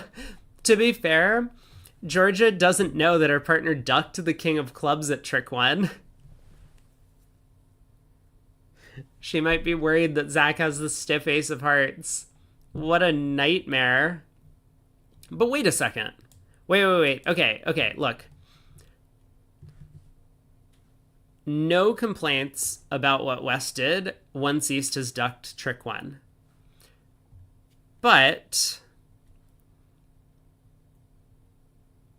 I think 3 clubs shows 5. Or 6 a lot of the time, especially if we're making takeout doubles on this shape. So from that perspective, partner has to have the last 3 clubs. And we can just hop up with the King of Hearts. But yeah, if you get it in your mind that partner doesn't have the Club King because they would have played it at trick 1, then you have a wrong view of the hand. And unfortunately, that means 3 no trump makes. Whoopsies. Okay, well, Rubenstein has lost a bit of their lead.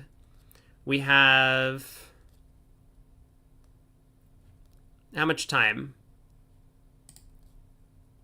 Oh my god, the break's almost over. I have to run to the restroom. I will be back in just a minute.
Okay, I am back.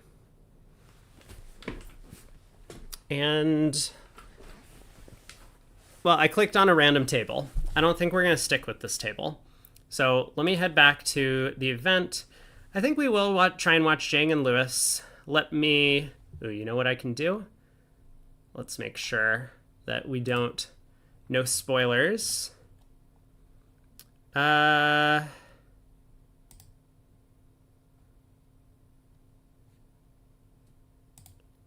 Okay, you know what? We're going to keep it someone who's south. This is the plan for today. So that we don't have any issues with the boards being rotated. Boom. We're all set to go.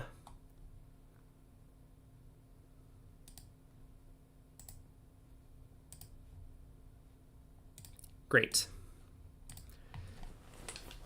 So... oh no, I picked a bad table, but this is okay. We'll see East-West's explanations of their bids. So our opponents are playing a relay precision system. 2 clubs is precision style. 6 clubs, 10 to 15. Pass around to us.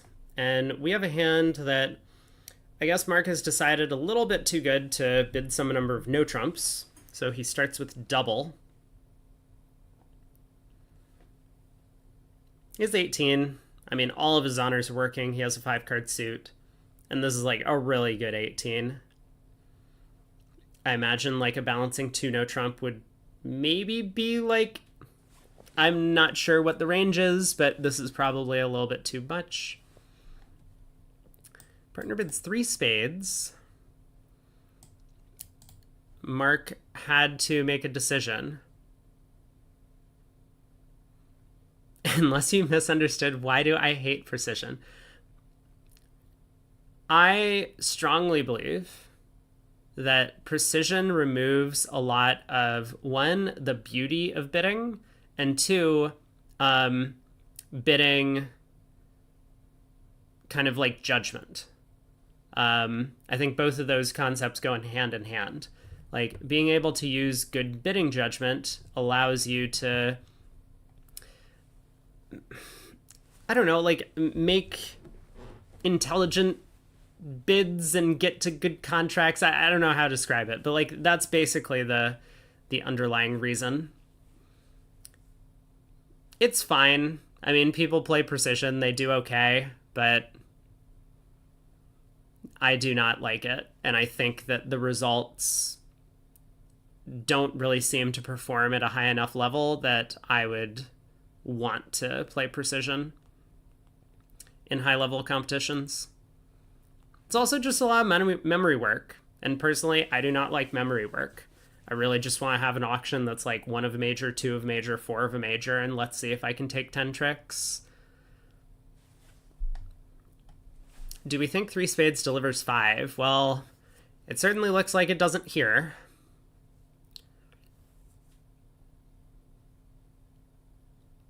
Ooh, okay. I was looking at this. I think there was actually a potentially worthwhile safety play. I think Declare could have played a spade to the 8 on the first round of the suit and picked off a 5-card spade suit in West. Maybe it's just not worth worrying about. Declare is going to do fine to take 10 tricks here, just losing a trump and a heart. Declare can run the diamond suit.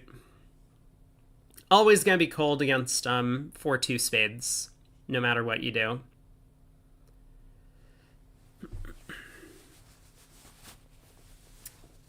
But that is 1 board in. Oh, and speaking of 1 board in, I should make sure, just in case something crazy happens in the other room, we can pull up the hand record afterwards.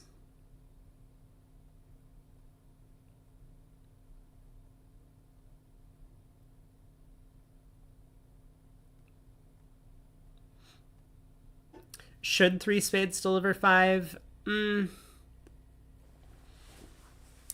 don't think so.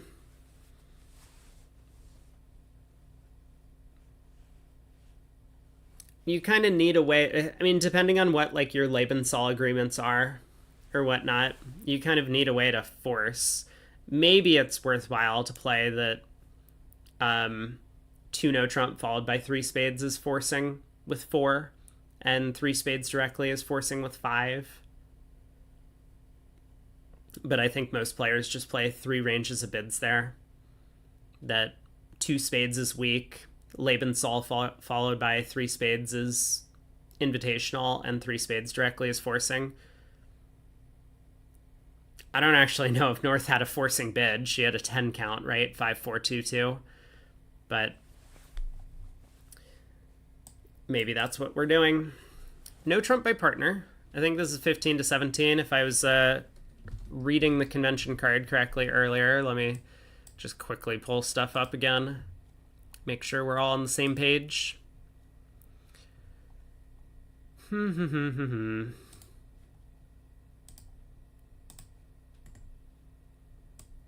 Yeah, so good 14-17 for the no trump opener.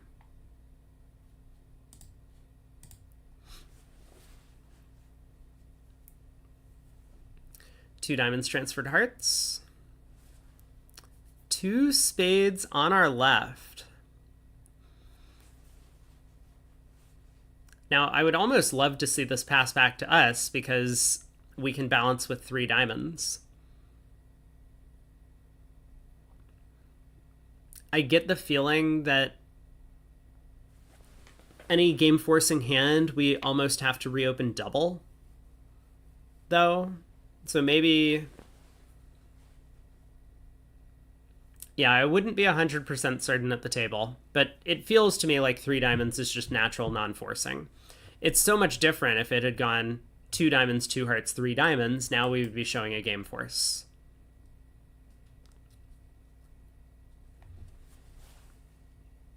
So partner bids 3 hearts. Right hand opponent now comes in with 3 spades.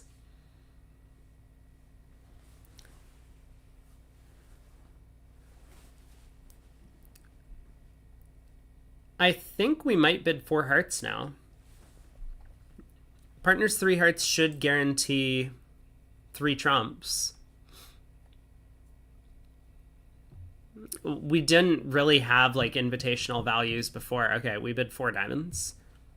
kind of the same effect, I suppose. Maybe we're just cluing partner in case partner has to make a 5-level decision if the opponents save over 4 hearts and 4 spades. Or maybe Mark actually believes that partner could still not have 3 hearts. It does seem a lot more natural to just bid 4 hearts, though. Like, I definitely don't want to see partner bid 5 diamonds, right? That feels like we've done the wrong thing.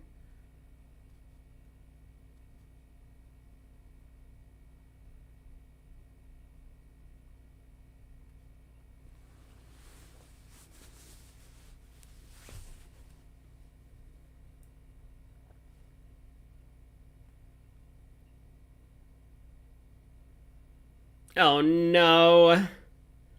That was not what I wanted to see. That was really not what I wanted to see. Like, we just don't have enough aces for this contract. I mean, maybe partner produces a hand, but I think it's going to be hard if partner has 3. What was 3 hearts by partner?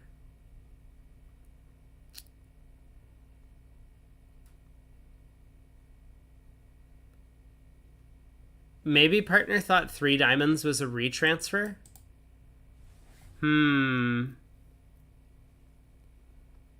Okay, well, this contract isn't hopeless. 3 diamonds retransfer. Should 3 diamonds be a retransfer? It wasn't alerted.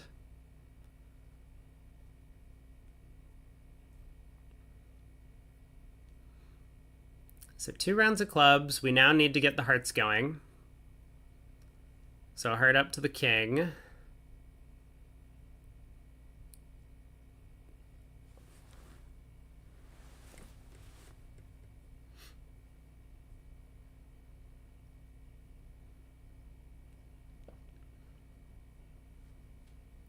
I mean, if this loses, then we can't make it. It's starting to seem like this is not losing, though.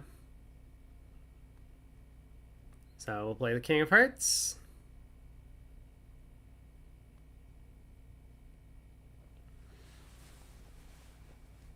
Our opponents are playing upside down. That doesn't mean that those heart cards were honest.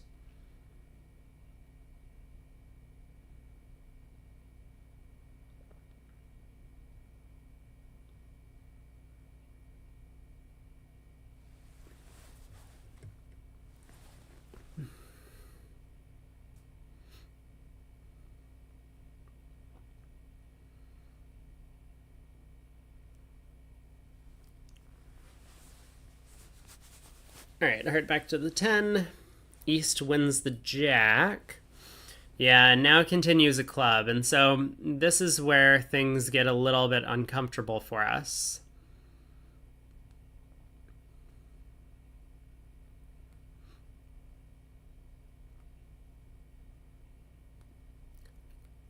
It seems to me like hearts are 3-3, right? West thought for a long time before playing that 9 of hearts. I think he started with ace jack third and West started with queen third. So it looks like West has 2 clubs. West clearly has 5 or 6 spades, right? Probably 5 because East raised. And if West has 3 hearts, then West has, 3 diamonds. So it'll be safe to ruff with the 10 of diamonds, ruff a heart to bring the suit home, and then just lead the queen of diamonds.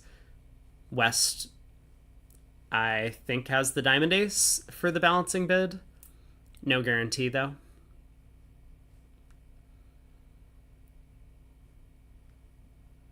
Or not balancing bid for the direct overcall. You know what I mean.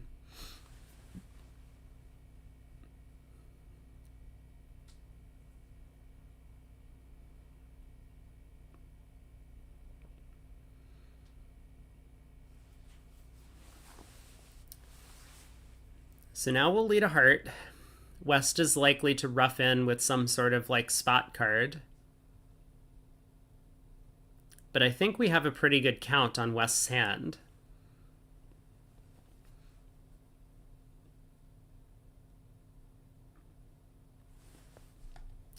So, like, we could play a diamond to the 8, but now I'm pretty sure we know West's entire shape. West started with 5 spades, 2 clubs, 3 hearts, and therefore 3 diamonds. And West is roughed once now, so we just play the king of diamonds, play the jack of diamonds, and we have the rest. Well, this went from what looked like it could have been easily a disaster into a huge swing for our side.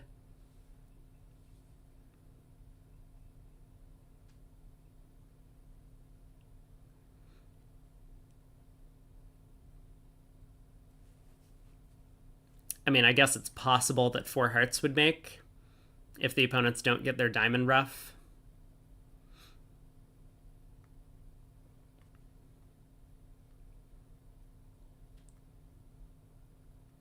Like, if they lead a spade at trick 1, we just go ace king of clubs, pitching a spade, and lead a heart up to the king. And with hearts 3-3,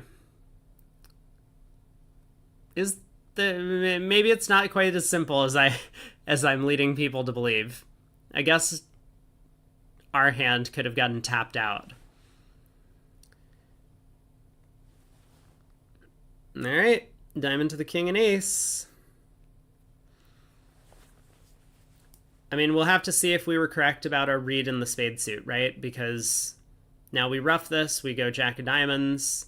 Did West have 5 spades or did West have 6? West had 5 spades, so it was a good try by our defenders. Actually, there was nothing that we could have done wrong with the 9 of diamonds in East's hand. 5 diamonds making 5, and I have to imagine this match is going to get a lot closer. Because 3 no trump has no play on our cards, and I believe that we're not going to be in game in the other room anyway. Pass on our right. We pass.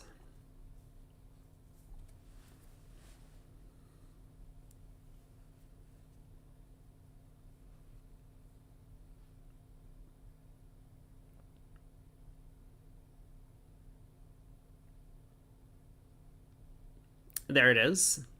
Took a while to, sort the hand and make sure that we actually did only have 7 highs.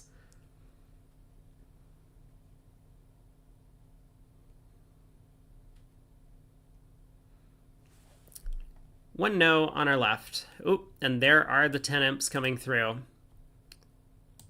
So good 13 to 16 in third seat. Basically could be anything. Wow, no trump's just going to pass out. I mean, it kind of feels like someone's done something wrong. Maybe West just has a 16 count, right? If West is top of a range, and our right-hand opponent could have like 7 or 8, partner's likely to have nothing over there.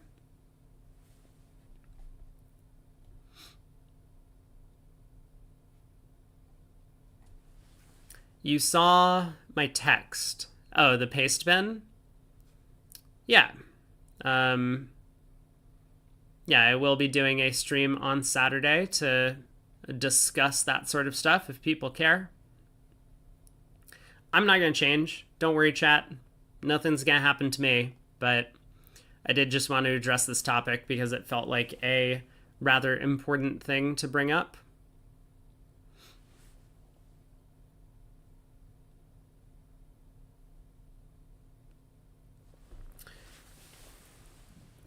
So partner's Queen of Hearts went around to declares king. We play standard honor leads and whatnot. 2 rounds of spades. I'm so happy that Gavin, like I've been on this site for like weeks now, and I couldn't figure out how to find the trick, the plays to every trick, and Gavin just like oh my god, that was not what I meant to click. Well, back to webcam. We'll be back in there momentarily, but oops.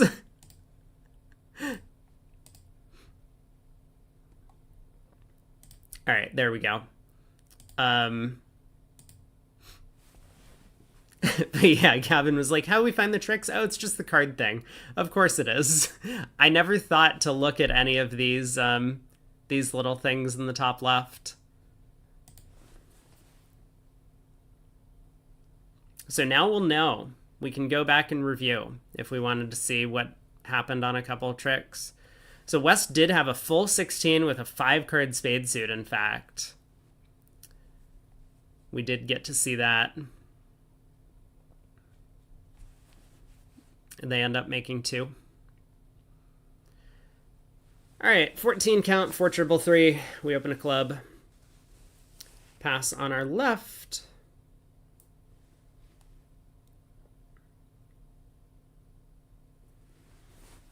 Heart by partner. And we'll see if we are 1 spade bidders or 1 no trump bidders.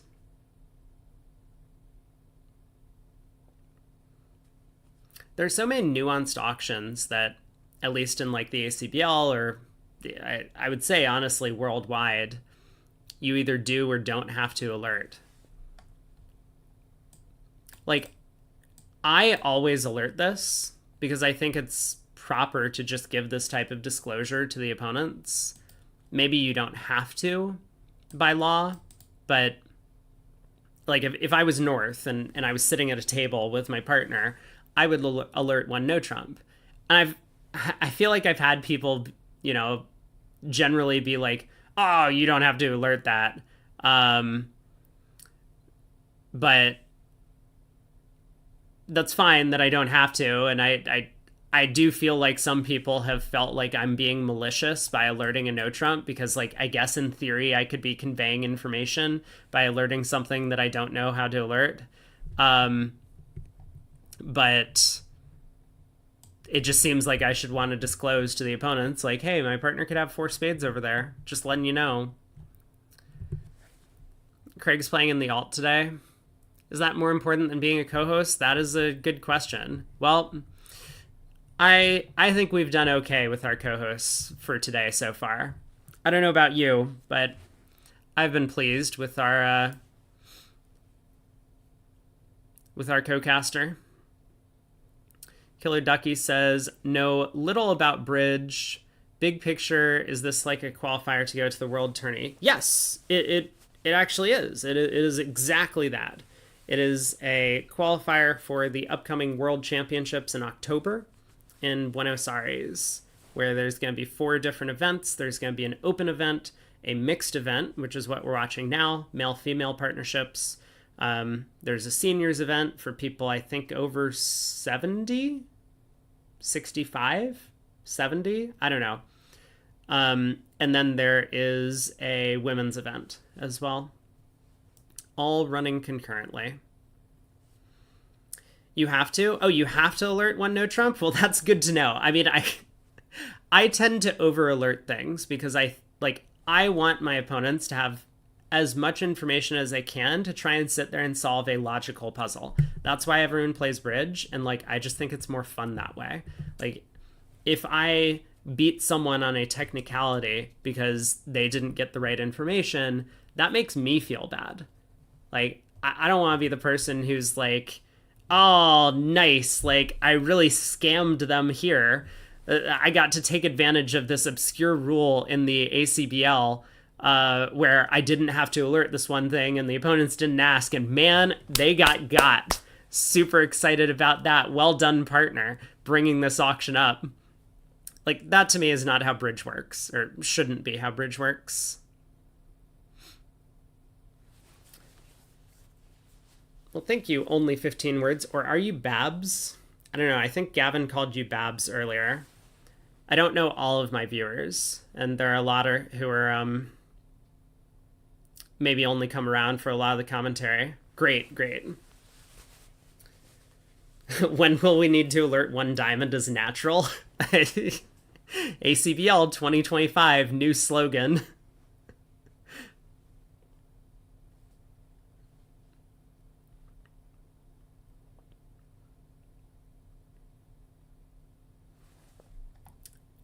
Somehow we're in a no trump doubled. I didn't I didn't catch how that happened, but it feels like we're doing awfully well.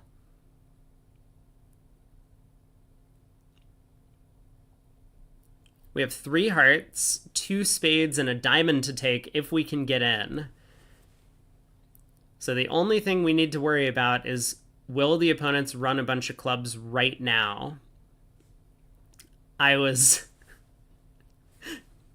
this the moment where... Okay, Declara does duck the queen of clubs.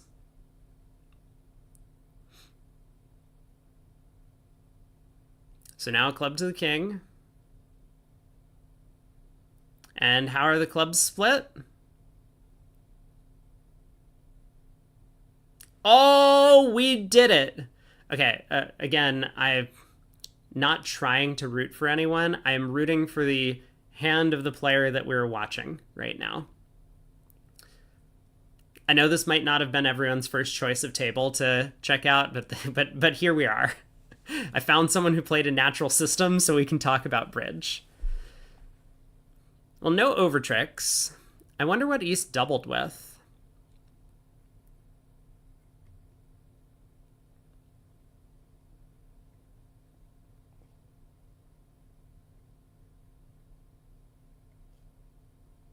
Man, that one no trump double looks awfully suspect from Daniel over there.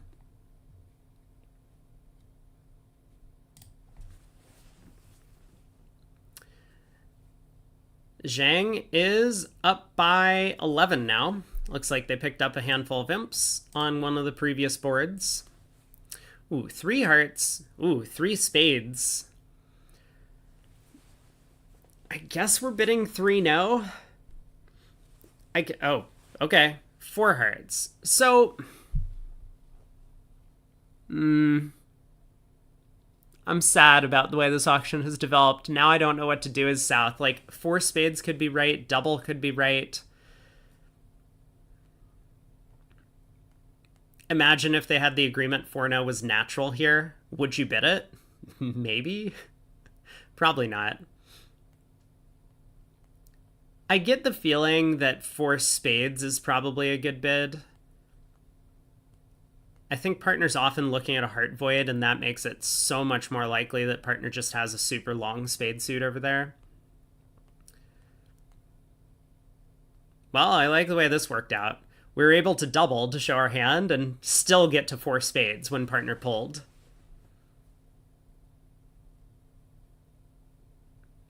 I think that's making it even more likely that partner has a heart void.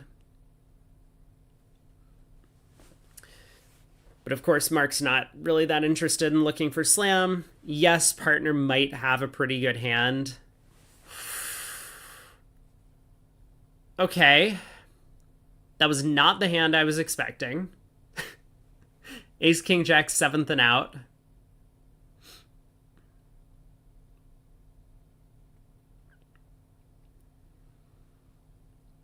And a singleton heart. I mean, partner could have just passed out 4 hearts doubled. And I kind of wonder why she didn't.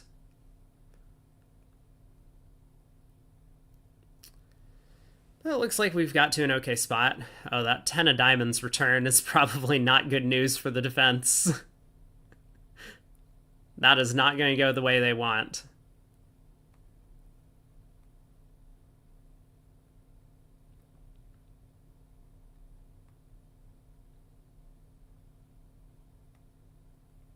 I honestly think this means that trumps are 2-2. So I think West is 2-7-1-3 in shape. Because if West had a singleton trump, then why would she be trying to get a diamond ruff by returning a singleton diamond? Looking at that ace queen. Yeah, so West did have a doubleton trump. We can make the rest. Diamond to the 8. I would be so confident about this play. Yeah, I don't like the club lead. I would auto lead a diamond to the 8.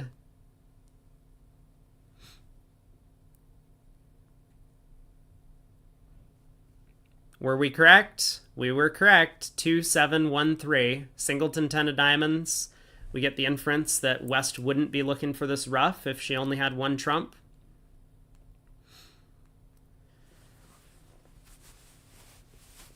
Overtrick squandered. It is a close match, though. That overtrick could matter. All right, pass by partner, and no trump on our right.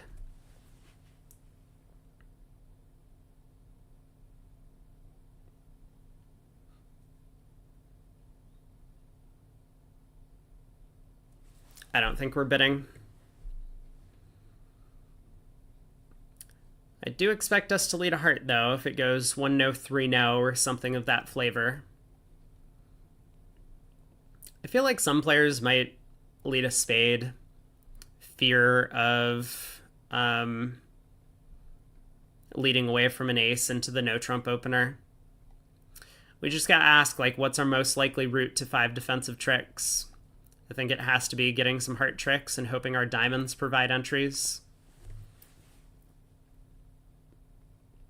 Well, shift, we were not playing the hand. Our partner was declaring over there.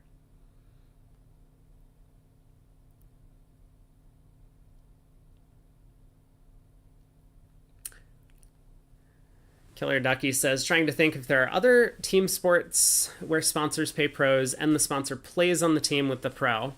Well, a recent Kevin Hart commercial suggests that he's trying to get into the NBA with his buddy Steph Curry.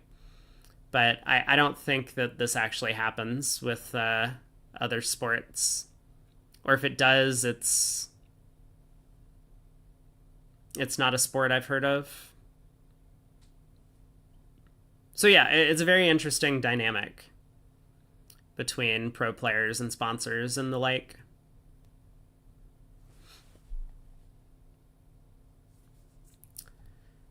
$14 to $16. Let's count some high card points. We have 8. Dummy has 9. That's 17. Add that to the 14 to 16 range, and partner is 7 to 9 over there. It's possible at these colors that East might have a 13 count. Oh, here we go. Some sports are coming in. Polo and sailing. Polo is an interesting one.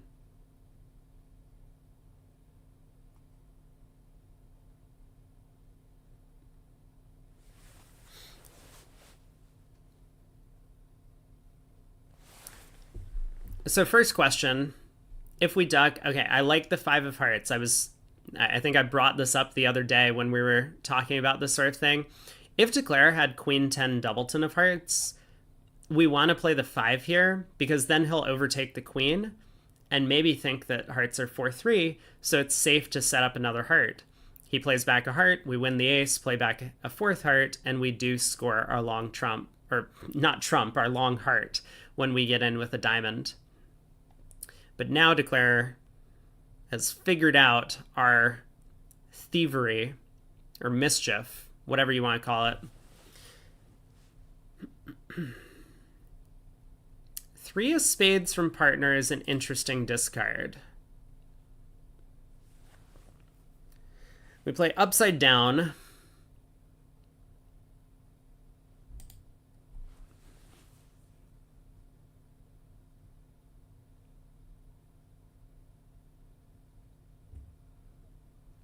It kind of sounds like partner has the ace of spades, but not the jack. Because if partner had, so we'll play the 8 here to give count. If partner had the ace jack of spades, I don't think she would be pitching from like ace jack 4th or ace jack 5th. Those long spades could be tricks. So pretty likely partner has exactly the ace of spades. Either 4th or 5th to have started out with. And it looks like the way Declare is playing the hand, partner started with ace 4th of spades.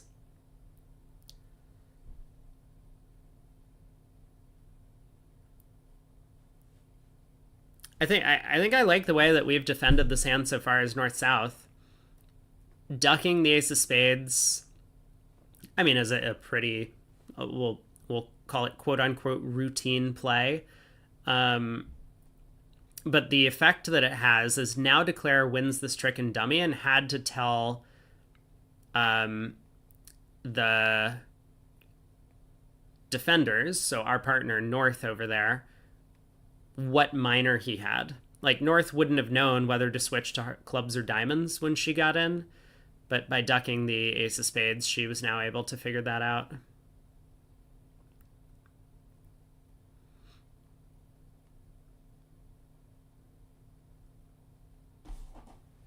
All right, we can cash the ace of hearts, cash the king of diamonds.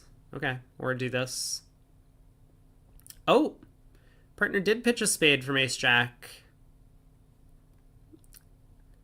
Color me surprised.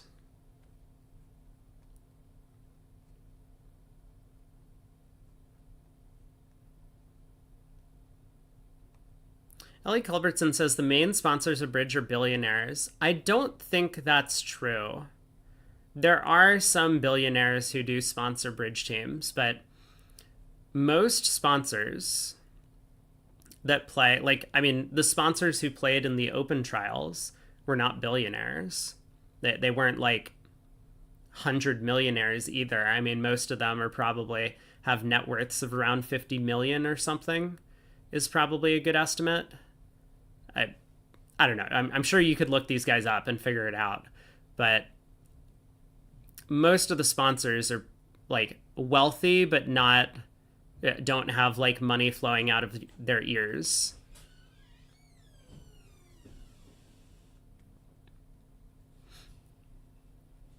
They are well off. These are well off people who obviously can take time away from their jobs or have already retired and can spend weeks and months at a time traveling around and just playing bridge tournaments all day and paying a large group of the best players in the world to come play with them. Yeah.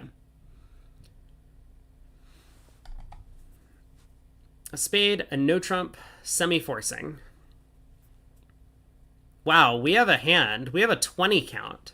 We didn't even bid over a spade? Hold on a second. Wait. Were we not supposed to do something over a spade? I don't know what we're supposed to do, but it feels like we're going to have a really hard time catching up. Oh, this is not the auction. There's no chance this is the auction.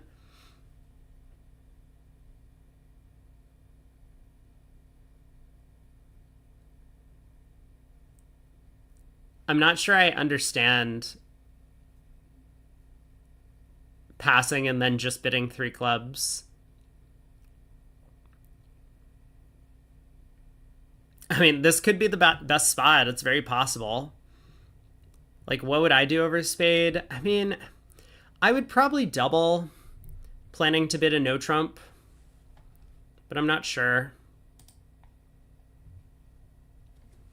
Not double planning to bid a no trump. I would probably double planning to bid no trump to show this is like a hand that's too good to overcall one no.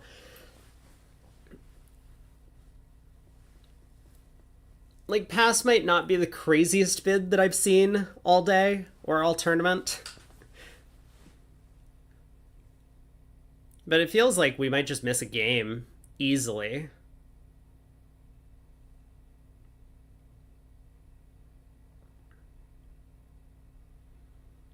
Seven of spades lead on our left is an interesting card.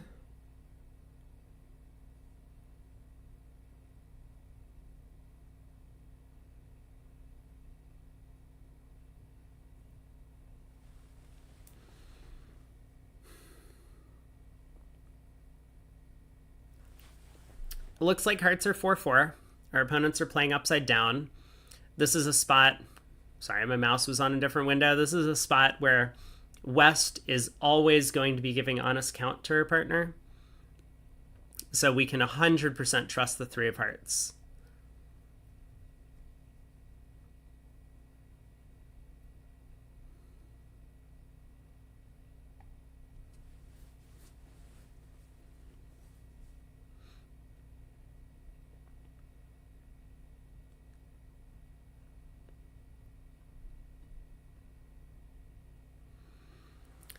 Club to the jack. Now we can lead a diamond up to the king. Oh, there's the ace of diamonds.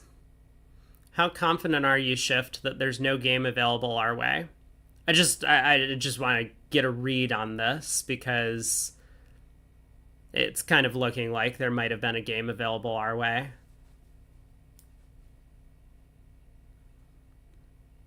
Eight of spades.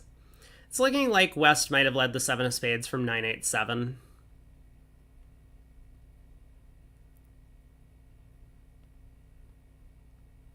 Oh, never mind. Maybe there wasn't a game our way.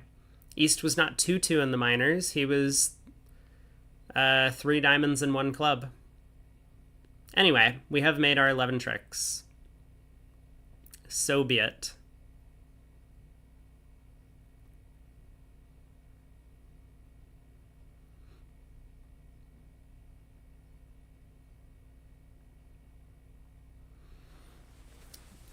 Plus 150.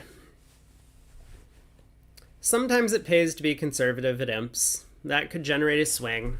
I think it's actually pretty likely to generate a swing on that one. Wow, we are like 3 boards away from the other table.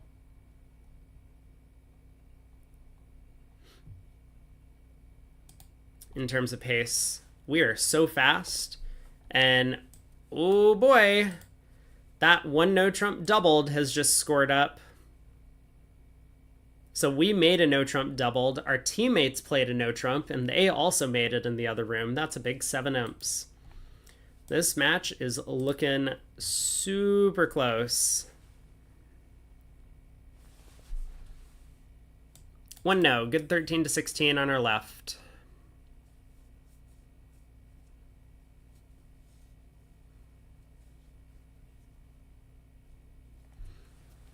It is a different caliber of game, though. Playing regional pair games and, you know, doing very well in those events.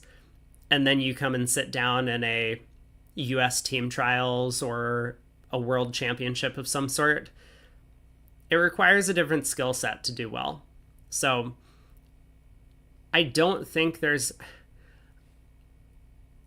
Yeah, I'll finish that thought. I don't think there's a lot of players, if any at all, who are good at both types of things. Mark, I think, is actually quite good at what's the politically correct term? Clubbing baby seals, beating up on much weaker players in like regional pair games, whereas, you know, Corbell or some of these other like top players who we just saw showcased in the open trials are probably much better at playing up against the best competition in the world, and might have slightly weaker instincts playing up against a lesser field. What did partner show? Partner showed hearts. Way to go, partner. Get in there and disrupt the opponent's no trump. Honors are standard. So this jack of clubs is high from a doubleton or could be a singleton.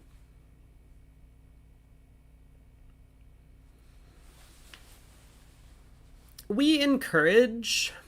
I'm not convinced that that's the right thing to do, because we have this ace queen of diamonds sitting over the king. Like, do we really want partner to get in and continue clubs? Probably not.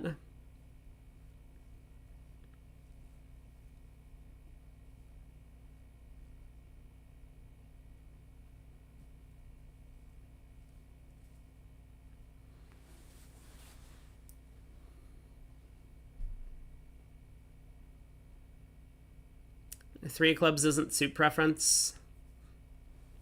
I think our spades are suit preference. So, you know, I'm sure you're right that like it just doesn't matter what we do at trick one.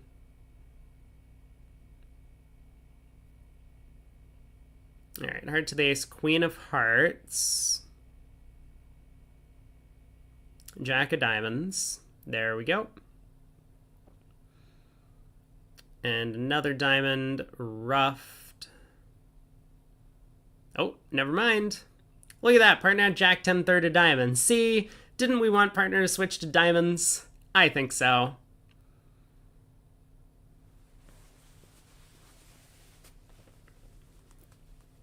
Yeah, Mark decides not to mess around, just cashes the king of clubs.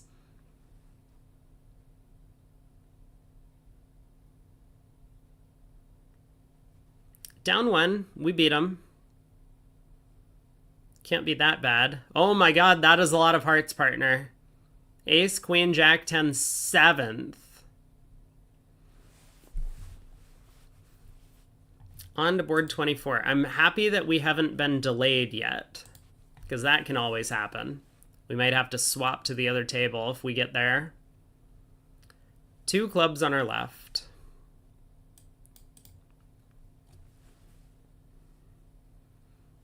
Pass by partner. Sorry, 2 clubs precision. In case that wasn't clear, we're still playing against the same precision players.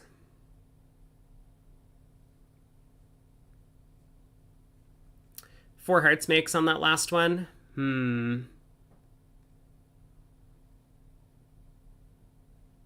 Maybe a little bit difficult to get there. I suppose if partner was a little bit more aggressive, like if she had overcalled 3 hearts or something, we might have had a chance.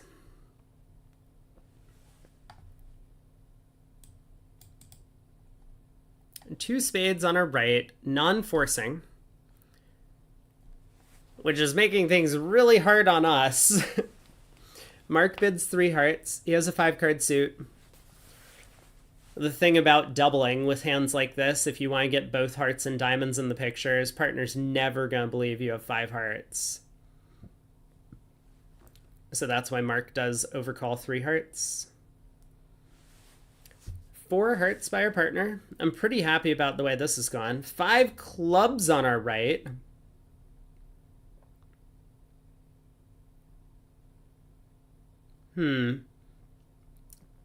I might be tempted to double this. I think I'm very tempted to double this. Mark decides to pass, though. The reason I want to double is I think we were making 4 hearts. So I kind of want to protect our big plus position. As Gavin had mentioned, and Craig and a bunch of other people when they're on stream, doubling games at imps really doesn't have a lot of downside. Yes, you can lose 5 imps. Yes, that's kind of a big deal. But for the most part, you're just trying to protect like your biggest plus scores. And so here, if we were going to be plus 420 in 4 hearts, we really wanted to double 5 clubs, because sometimes the opponents are just saving, and like we don't know what Corbell's hand looks like. Maybe he's like, ha ha ha, the opponents didn't get us this time. We pass out 5 clubs and it goes down 3, and instead of winning 2 for plus 500 against our plus 420, we end up losing whatever it is. 270 is like 7. We lose 7. So that would be a big swing.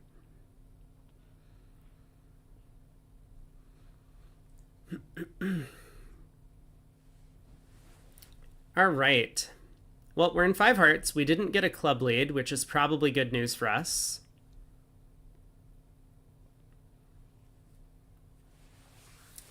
Heart to the king, and do they get a spade ruff? That is the important question. Now, there's no real reason to stick in the jack. If the ace of spades holds, we can just play the queen of hearts out of hand and we claim. Because now we can always pull trumps. It would not have mattered if we had played the ace of spades instead. We can always ruff a spade and use the 5th round of diamonds to pitch another spade.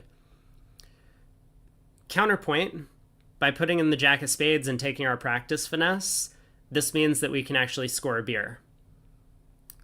We can pull the last trump, ruff the 2 of spades, and now run all of our tricks, and the 7 diamonds will score at the end.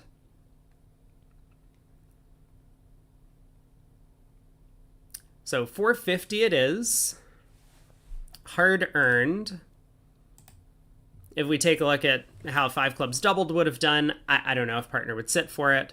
We do have 2 diamonds and 2 spades to cash off the top. So we would be able to We might only get it one trick. Partner has to lead a pointed suit to beat it too, but we would have gotten a plus score. Either way, partner did well. I mean, partner might also pull our double to 5 hearts, depending on her mood, I think. 1 no, 3 no. We're 4 triple 3. Important point, as I've always mentioned, we have extras. We have 13. Opposite partner's 15 to 17 range. So if Mark had the same hand, but like the ace of hearts was the queen of hearts, he probably would not have bid 1 no, 3 no. I think he would be more likely to bid Stayman or Puppet Stayman to go search for a major suit fit, since then we could just be off like the entirety of a minor suit, for example. But with the extra high cards, much more likely that 3 no trump is just going to provide 9 tricks. Partner has every suit stopped. And how did we end up doing?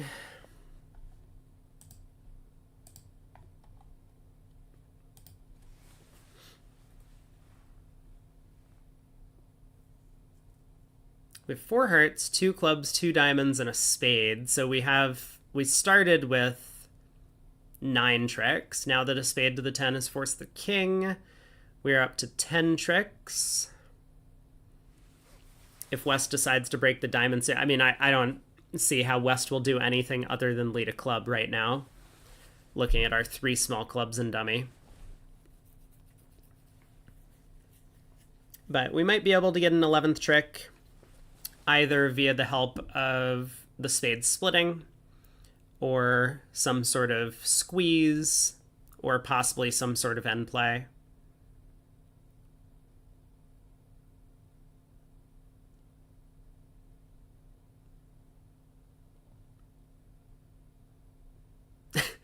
that 9 of spades, that slow 9 of spades covering the 8.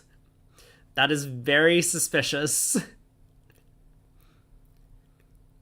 I think I'm almost 100% certain now that Dan started with Jack 9, 4th of spades.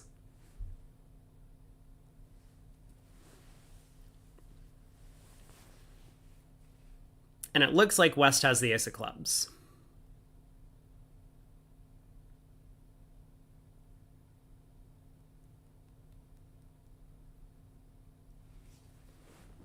So West not scooping up the ace of clubs is going to potentially allow us to end play West. I'm very surprised that we didn't cash the queen of spades when over in the north hand, but also I'm fairly confident that we have a good read on the spade suit, or maybe not. We'll see. Are we correct? Does West show out? West does show out.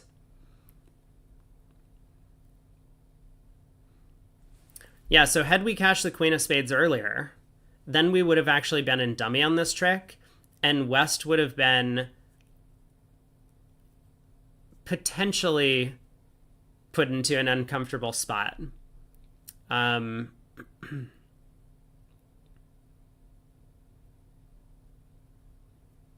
West would have had to come down to like a doubleton diamond, and maybe that wouldn't have been possible, because otherwise we would be able to play a club, West wins, and is forced to lead diamonds away from their honor third. Yeah, West ducking that ace of clubs the second time gave us the opportunity to play for like a cute little end play, squeeze of some kind.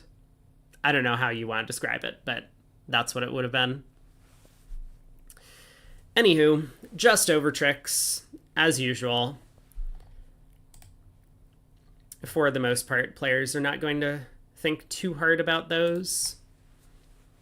But it's good to know that our thinking, and by our thinking, I mean the thinking that I'm doing right now and kind of guessing as to what's going on in the play, is spot on. Take notes, everyone. All right, a no trump by South. I'll pass. We have 16. 9 of clubs lead is Rusino, showing the 10 could have a higher honor. So pretty likely that West has led from queen 10-9 fourth or fifth of clubs.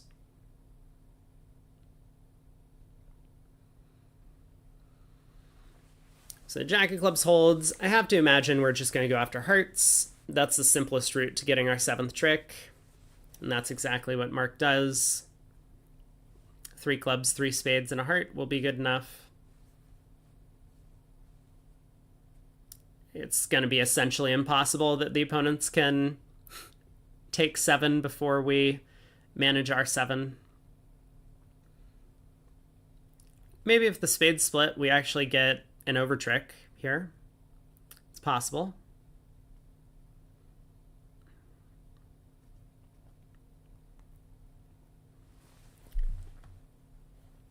Not sure I like the Queen of Hearts exit, just as like a technique thing. If we play the 10 of Hearts, it might hold, and our whole objective has to be to just like cash out at some point, right?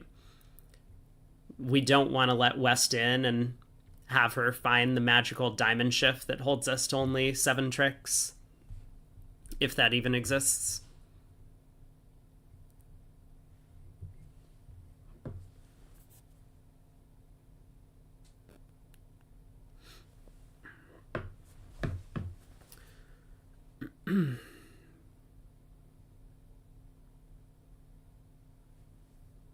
But it kind of looks like the spades are splitting, doesn't it? Both opponents have high load in the spade suit.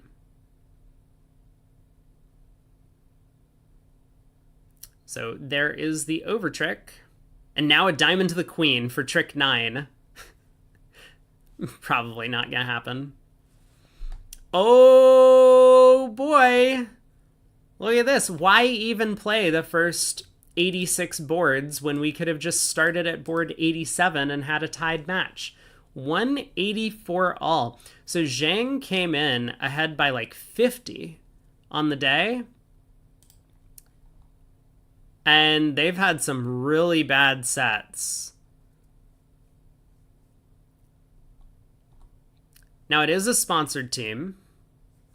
And after this set, the sponsor will be sitting out.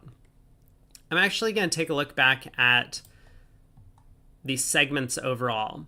So, yeah, this is uncharacteristic.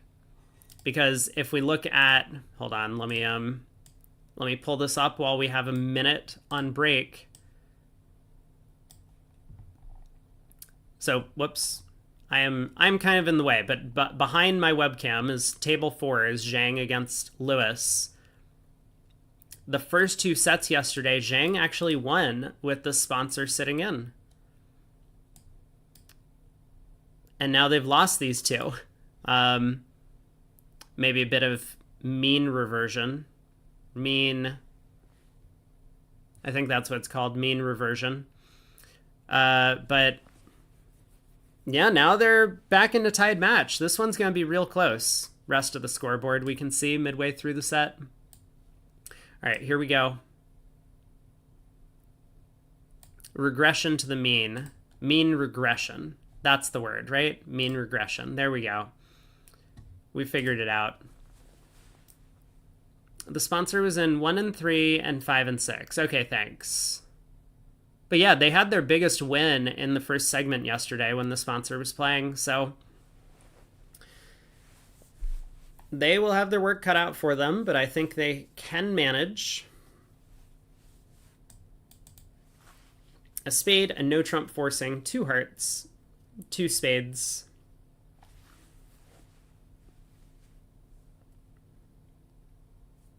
It's a pretty good hand from North. It's a 10 count. But 3 jacks and no fit in the majors, maybe not worth inviting. I mean, if North had invited with 2 no, we as South with 15 we're going to go. We could end up in 3 no trump in the other room. Probably something worth considering, at least, while we're playing this hand. So how is 3 no trump gonna do? Well,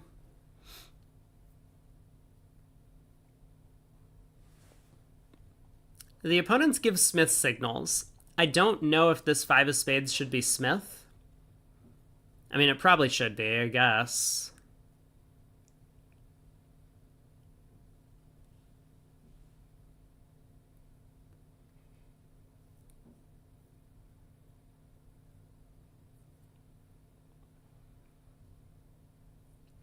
Well, this looks fortunate for us as declarer. Now we can just lead hearts towards the jack, try and pick up the suit. We don't really have entries to lead hearts from dummy enough times for it to be worthwhile to cross there. So heart to the jack and queen. East probably switches to clubs at this point.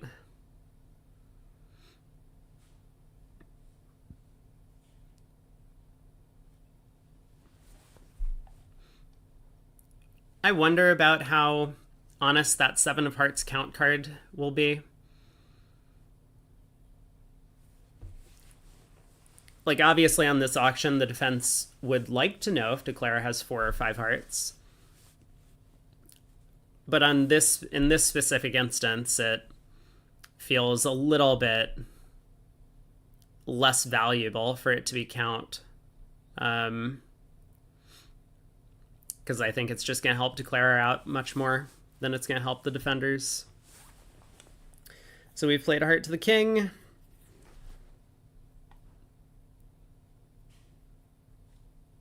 And does the 9 of hearts fall? It does. So this is terrible news for us. Because this means, I mean, everything's splitting. So not only does 4 of a major make, but 3 no trump also is going to have a pretty easy time, I expect.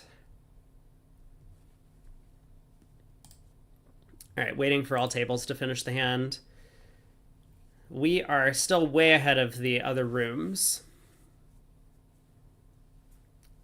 which often is going to make sense if we're sitting at a table with like 4 expert players in an event where there are, I mean, a handful of sponsors, but also a bunch of weaker players. Then we're probably just going to be much faster than the other tables.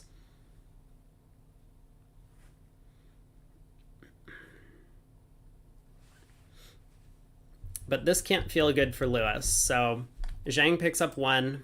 They've retaken the lead, 185, 184. I'm going to see if there was anything interesting that happened in the other room while we wait a minute. Well, you know, I was talking about that hand that Itabashi, remember, way, way, way back because we're so far ahead of the other room, picked up this 20 count. So Zhang did make a takeout double of spades. Partner bid 2 hearts. I think 2 no is more than enough on the south hand. Once you make the takeout double and bid no trump, your partner knows you're 19 to 21. So that kind of perfectly describes your hand. It's true, I don't love the singleton jack of hearts, but I have a great source of tricks and clubs, and I'm expecting a spade lead some of the time, so I'll get the lead into my other side source of tricks, which is spades itself.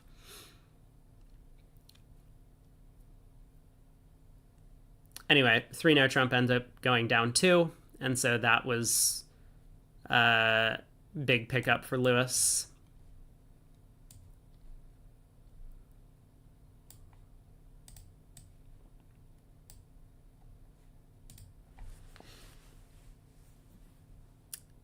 I think plan is to just stick with this table, even though there's a bit of a delay. I will keep everyone apprised of, I'm sure that's not the word, of any interesting developments in the other room. They're, in fact, playing that board where we got to 5 hearts and made it right now. I do not have their table open, so I'm not sure what where their auction has ended up. Perfect word. As a fellow English speaker, I approve. I think you're right. It was the perfect word choice.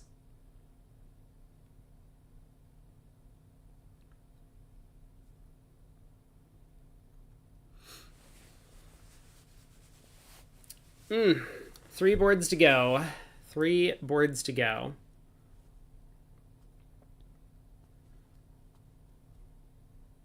Well, I do feel like we've been saving the best for last in terms of single-player kibitzing. And for that reason, I think tomorrow I'm going to enforce that we watch a lot of Jenny playing.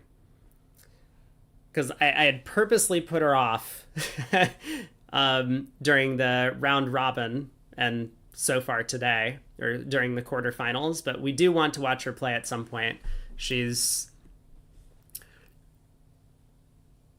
I actually don't know in comparison with some of the other women in the field. Relative skill levels, I haven't played enough against them, and obviously haven't played with many of them, if any at all, as partners. But I expect that Jenny will put on quite a performance. So that'll be fun. We're into the next hand. Partner opens a diamond. Yuck. I guess we pass.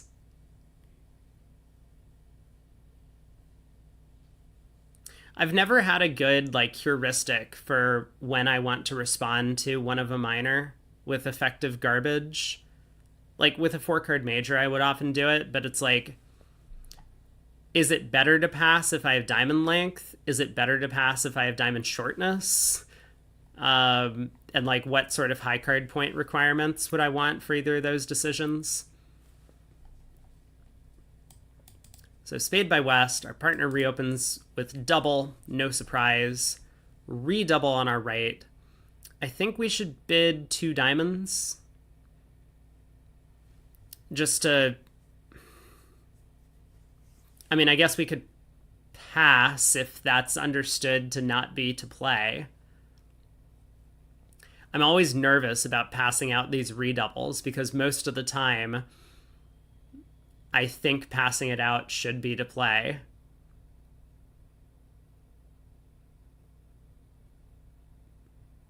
It's a little weird in this spot, right? Like, we couldn't respond to partner's opening bid, so how could we have a penalty double of spades? So maybe Mark is right, but...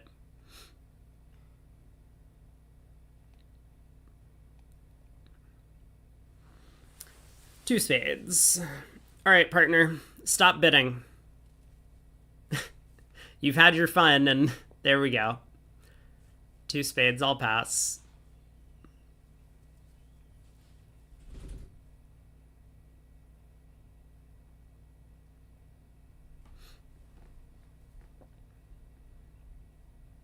We have some stuff. I mean, given the auction, we actually have some stuff. The Queen of Hearts could be an entry. The Jack of Diamonds, like if partner has King, Queen, 5th of Diamonds or something. The Jack might not necessarily be an entry, but okay. Good thing we're not playing in 2 diamonds doubled.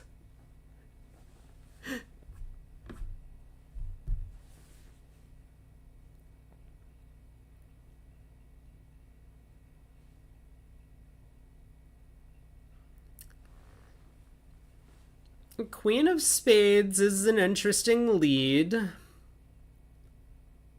I would be so much more excited if we had the 9 of Spades. Okay, I was really hoping partner had like Queen Jack Doubleton though. If we had 9/3, they could play the Jack of Spades and then declares, you know, if declare roughs with the 10 of Spades, then they lose a trump trick. But that's not what's going on. 6 of Spades around to the 7.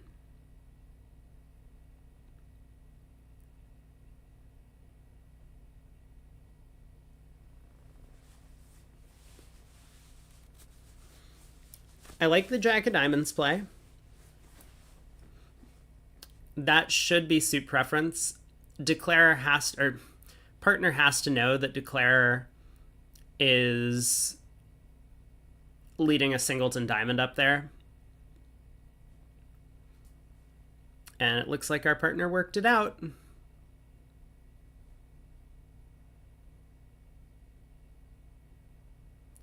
So heart to the king.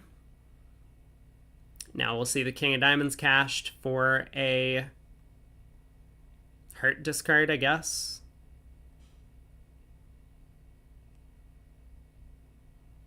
Probably. Or not. Declare pulls a trump. Now the King of Diamonds.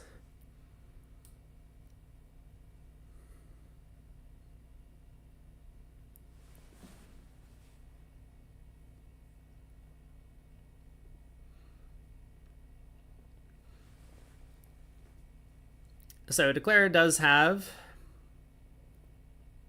3 spades left, and it kind of looks like we're only getting a heart from here, because that king of clubs is good. All right, 9 tricks. I don't know why we're still playing the hand. Oh, 8 tricks. Did I miscount something? I'm sure I miscounted. I mean, obviously I did. What did I miss? 5, 4, 1, 3.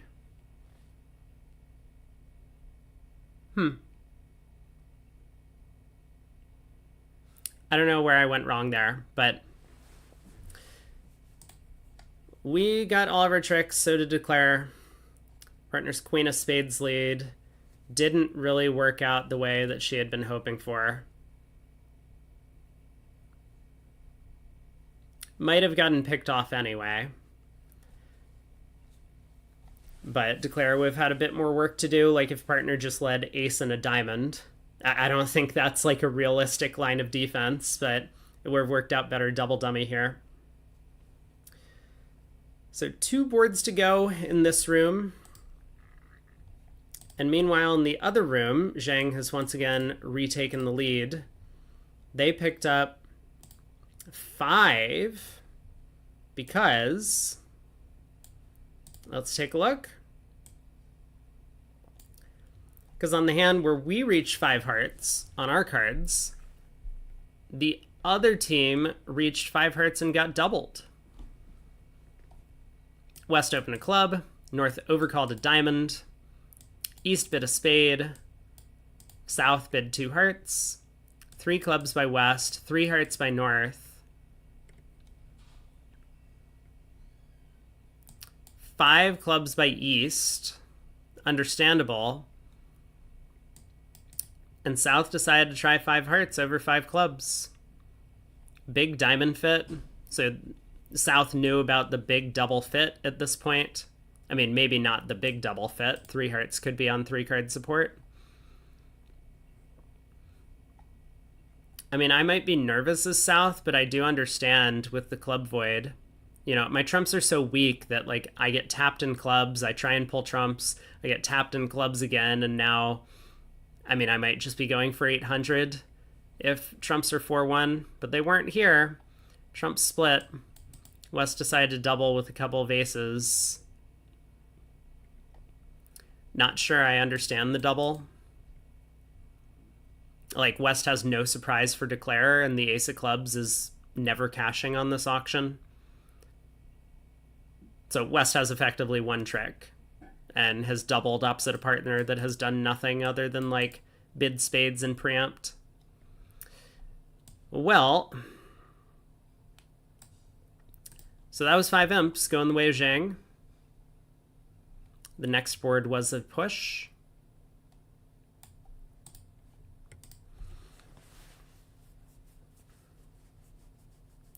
Oh, and now is about the time that I actually get me some lunch, right?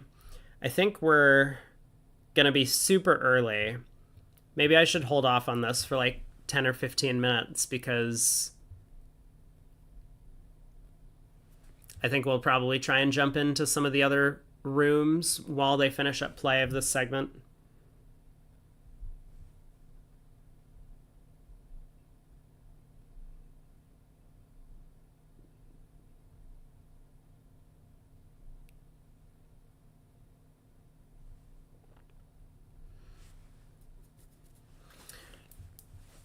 We are so fast in this room. We'll try and do a better job of not watching rooms that are so fast in the future, but this has been a good table. I think for the most part we've seen some pretty good bridge all around. On to board 29, 2 boards to go. So we got a 14 count. I mean, if partner opens the bidding in a major, I think we're going to be off to the races. Partner opens a diamond. So we'll probably start with 2 diamonds. We'll probably start with a heart. Again, a lot of players like to bid suits in the quote-unquote proper order, where you show your longest suit first. In that case, if we bid hearts and show diamonds later, people might think that we're 5 hearts and 4 diamonds instead of the other way around. Maybe it depends a little bit on your agreements over the inverted 2 diamond raise, for example.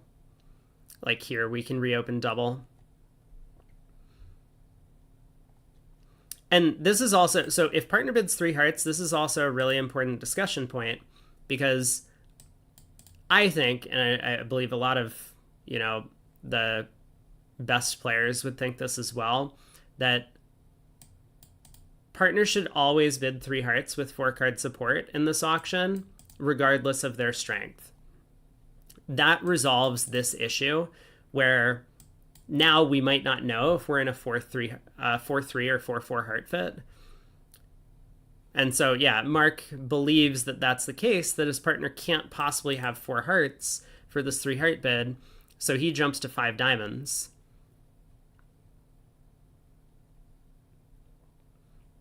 Which is probably a little bit sad. Maybe we've missed 3 no trump if partner has a club stop. But here we go. Looks like we're in a pretty reasonable spot. If the king of spades is on side, we're going to make 6. And I almost expect the king of spades to be on side. Remember, these vulnerable preempts don't necessarily show a preemptive hand most of the time. It's often going to be intermediate. But we'll see. Queen of spades. Ooh, that king was offside. Could still have the king of hearts on, though. And doubleton, of course. In which case, we might still make 6. Right to the jack. That holds. Ace of hearts. There's the doubleton king. So 6 diamonds, unfortunately, does look like quite a strong contract. I wonder if our partner should do something over this 5 diamond jump. Like, yes, North's hand is flat. It's 4-4-3-2. But aces are big cards. And we've effectively forced to the 5 level all on our own. Opposite partner opening the bidding. Which makes me think the North hand is a little bit too good. But it's tough. It's tough opposite the preempts, of course.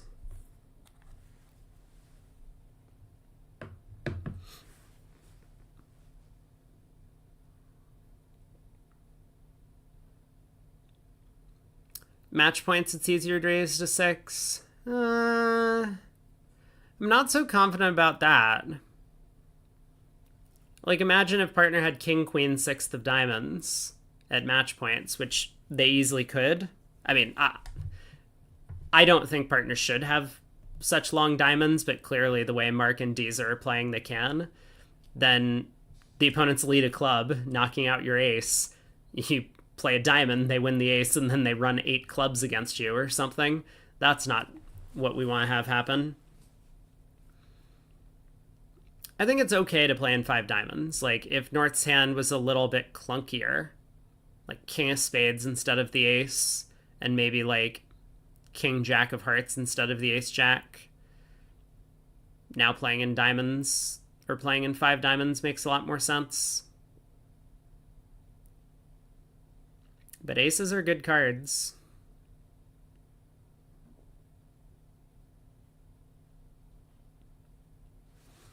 We got one more board to play. So we've seen a couple of pushes in the other room.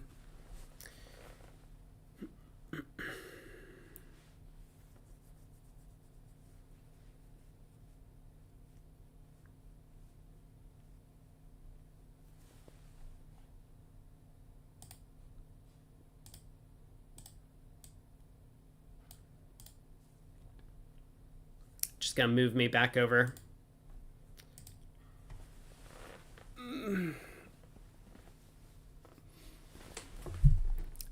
let me get an update on the scores in the other matches, just to give a sense of what's going on.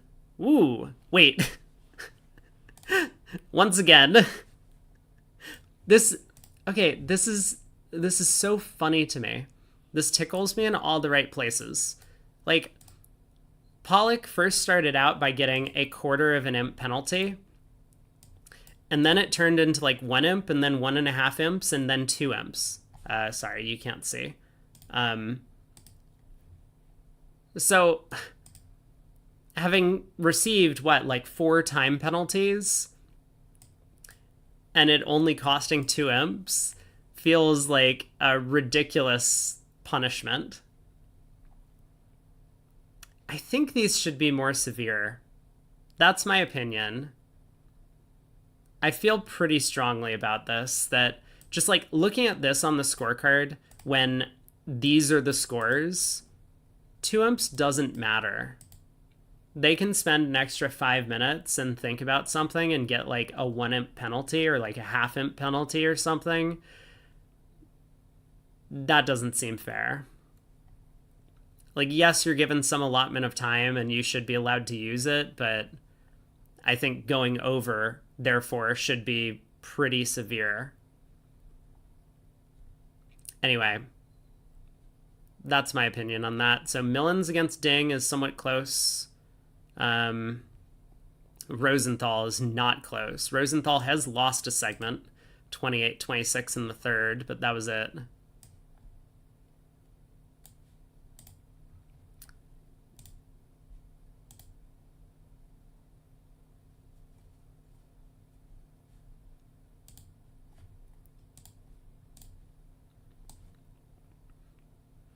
Oh no, Aragorn. I feel like this happens on a regular basis.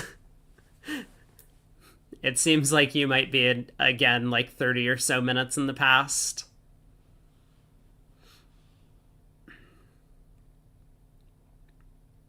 Following up the discussion about who some of the biggest sponsors are.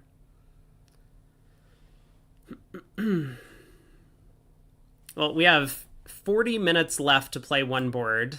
I guess it's no surprise that we're way ahead.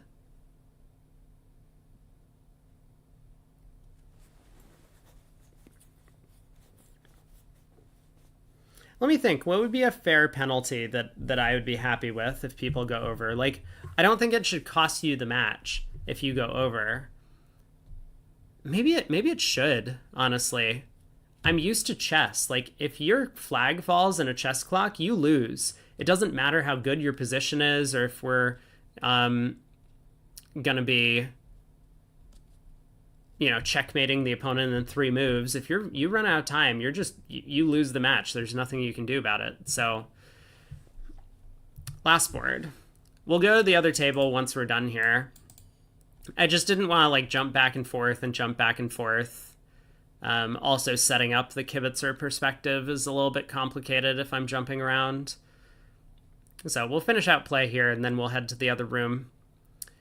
A diamond on our left, 2 clubs, 11 plus, so this is not game forcing, with 5 clubs on our left. 2 hearts, balance 10-13. Presumably East-West can get out in 2-no or 3 clubs from here. So I'd expect either of those bids to be non-forcing from my left-hand opponent.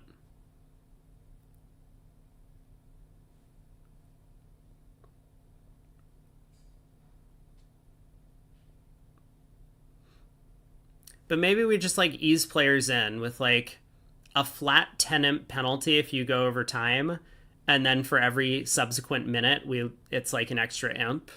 That feels like a good way to enforce the time penalty.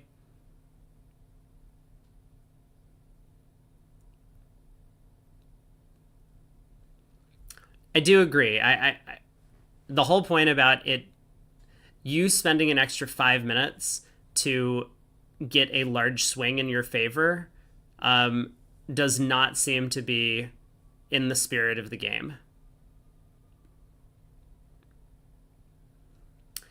Well, that 8 of clubs running is a little bit unfortunate for us. It does not seem like we have much hope of beating this one. Not at this point. Yeah, especially not if Declare is playing a suit that's like Jack 10 6th or something over there.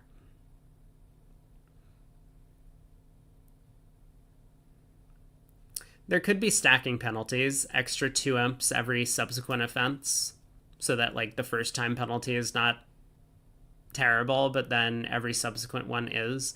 I just think like, why even have a penalty? I mean, you have to do something, right? Like you have to have the thing scale to infinity so that players can't just like fall asleep at the table and never take an action. But if it's set up so that even the first penalty is not substantial, then people can abuse that and then make a judgment call later, like if those extra 2 imps would be worthwhile.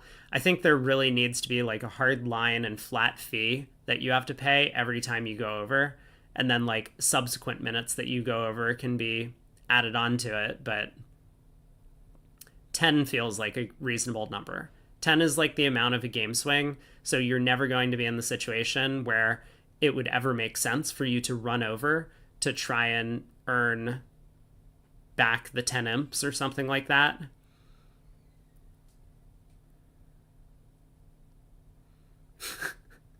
Let's just remove all of the opponent's good scores as well while we're at it. That seems fair.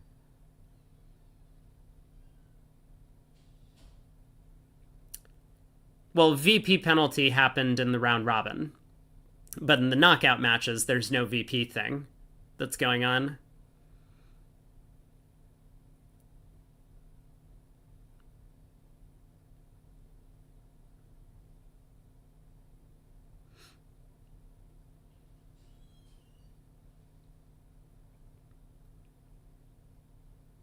I really haven't been following the play on this one. Did this make? It did not. I see.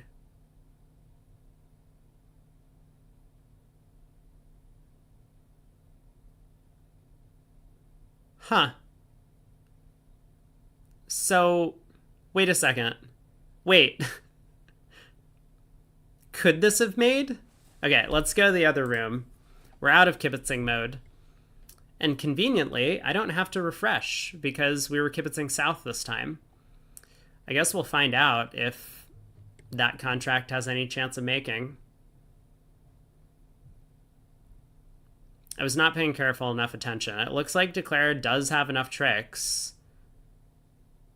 4 diamonds are available with a finesse, 3 hearts are available, 3 spades are available. Declare did not need to play on the club suit.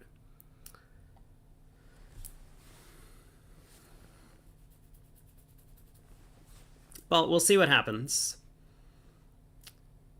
So, diamond by north, pass. We've seen this one before. This time, west decides to balance with double? Eddie bids a no trump. Unfavorable. It shows his hand, but I've often kind of just felt like bidding a no trump in this spot that should show something else. Maybe it's like takeout for the minors or whatever. I mean, how can partner have a hand where we really want to be declaring a no trump when they passed over our opening bid? It's not like other hands where we split the deck. We have 18 and partner has 3, and now we just have no entries to take any of the finesses. So we have to constantly lead out of our hand.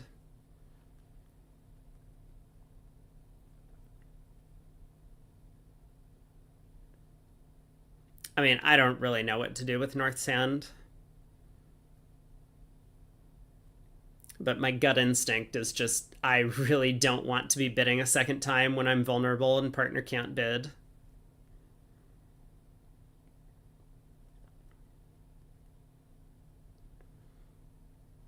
Okay, we are in 2 diamonds. So Ace decides to lead the Jack of clubs. I think this makes some sense. We could lead a trump, try and pull trumps. Sometimes dummy hits with shortness on this type of an auction. And again, kind of back to that point of partners short in diamonds, we can pull 2 of the opponent's trumps with 1 of ours. Has some merit. But a club looking for rough makes a lot of sense. Our diamonds are pretty weak.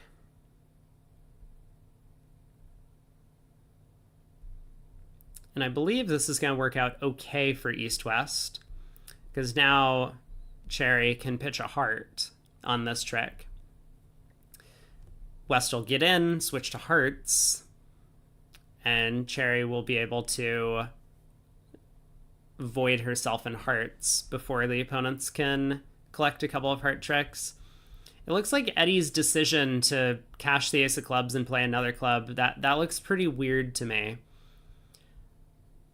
I'm not sure what he's hoping for, because the opponents at worst for East-West can just play 3 rounds of spades, forcing him back in hand.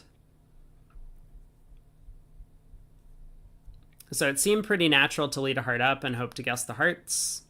Maybe take a diamond finesse from there if he was able to reach the south hand.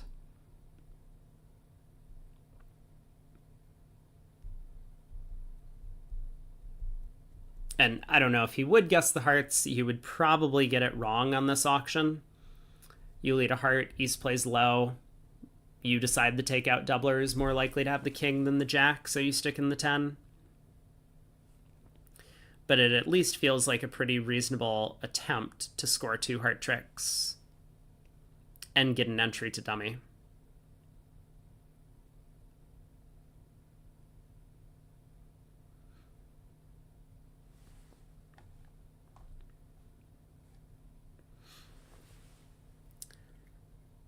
Diamond switch looks pretty strange given that partner threw a heart on that previous club.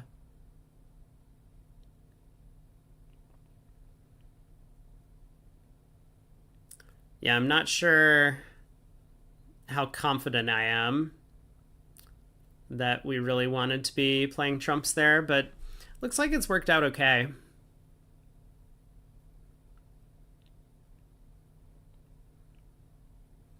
Declare can take 2 diamonds and, I mean, I guess a club. East will rough that, but then Declare will get at least 1 heart. So maybe he's going to end up down 2? Is that what we're thinking? Looks like maybe down 2.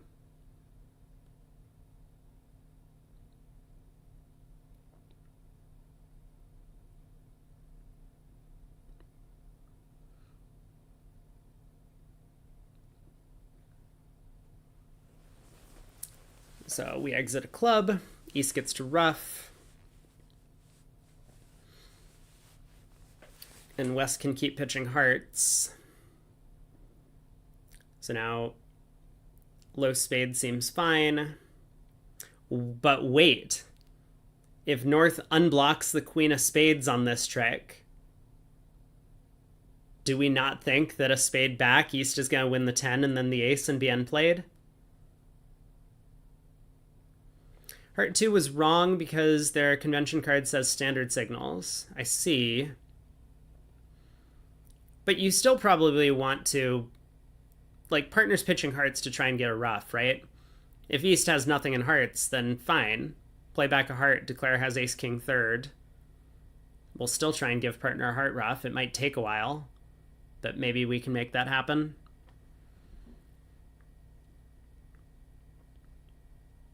All right, we're on to the last board. This could be a potential swing, I guess, for Zhang, possibly, if they get to the slam. Slam seems really good on the north-south cards. It's just cold if the king of spades is on side, and otherwise you have real chances. You know, king doubleton of hearts in the pocket, of course, being the main one.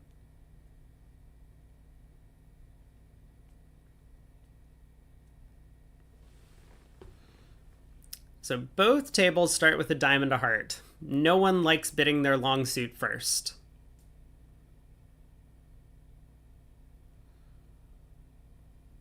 It does all depend on your inverted minor agreements. Like, if there's no way to get back to a 4-4 heart fit, sure, you obviously have to start with a heart on this type of hand.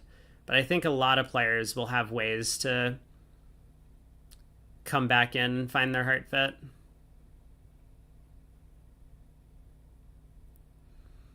Support double by North. So West decided to bid only 2 clubs.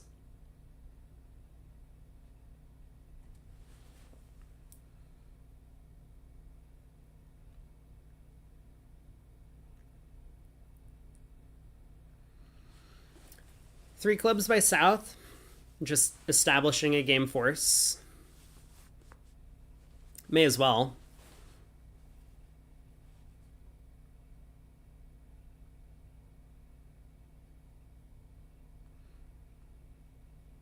Yeah, West could have thrown all of his hearts, and then obviously Eddie would have needed to cash the ace of hearts before it went away at the end of the play.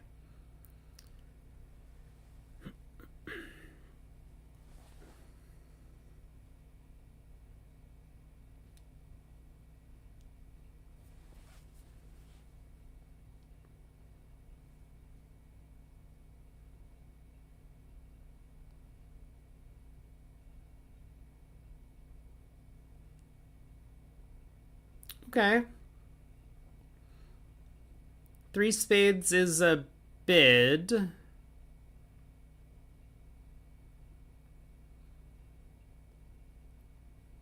I wonder if Eddie just didn't want to bid 3 no trump because he's worried about his club stopper.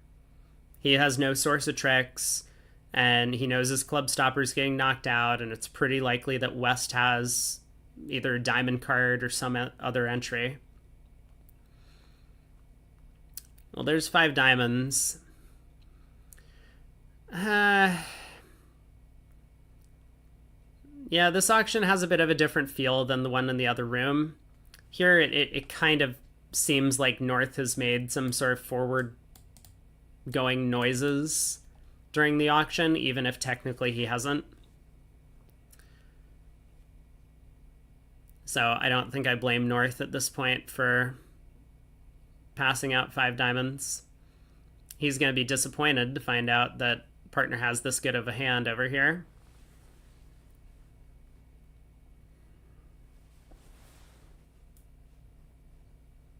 Well, 2 rounds of trumps, run the queen of spades. We'll see probably a very similar line of play as was taken in the other room.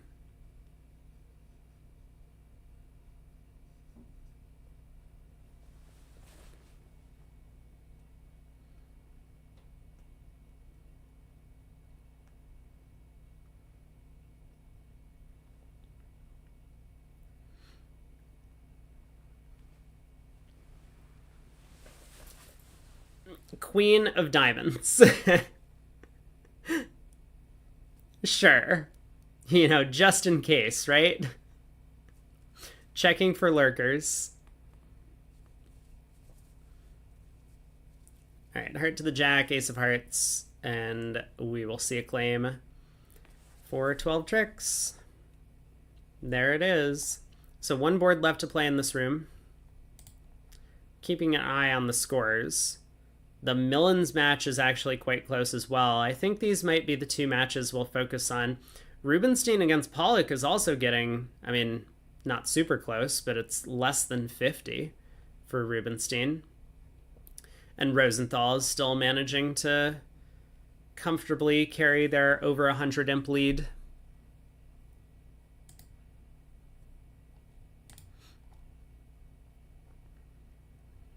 All right, last deal. So an opportunity here for Robbins and Bjorken to, I think, tie up the match. If they make 400 on the East-West cards by just playing in 3-0 and taking a different line of play than Declare. Wow, this 1 heart overcall. What a monster. Oh, I love it. I think 1 heart's fine. I don't know if I would do it, but the bid's fine, right? You're not vulnerable. You do have a 10 count. Partner's an unpassed hand. I would probably bid a heart. Let's be honest. It's not the greatest suit, but, you know, like sometimes partner has ace king fourth and a singleton spade. And now we want to be like bidding 4 hearts or saving in 5 hearts over 4 spades or something like that.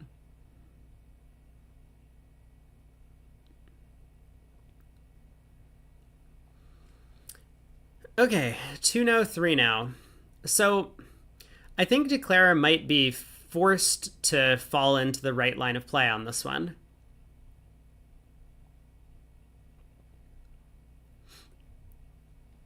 Because South will lead a heart, like for lack of anything better to do, you know, good enough to bid, good enough to lead, as they say. And now there's no way, like Declara just doesn't have time to set up the club suit because they'll lose 3 clubs, they'll lose the ace of spades, and they'll lose long hearts. Oh, Eddie passed over 2 clubs. That's true. Yeah. Seeing a couple of partners overcalls.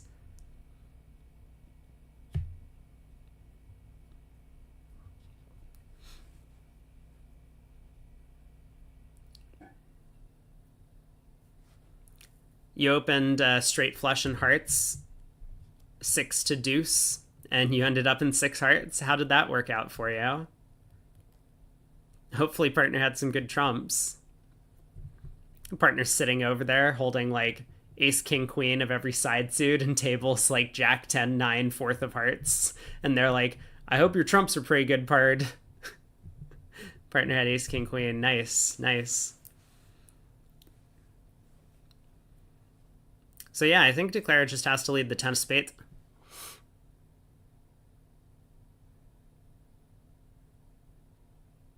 But this doesn't work, opponents. This does not work. Like, there were chances to make if the queen of spades... What?!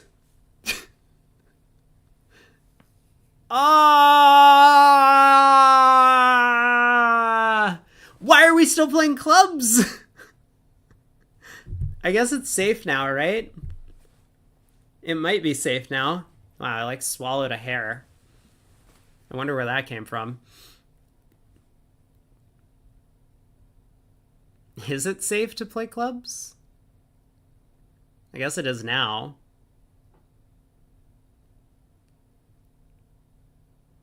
Like, there were chances to make this if the queen of spades was offside. We could have taken 3 hearts, 2 spades, and 4 diamonds for 9 tricks by finessing north for the jack.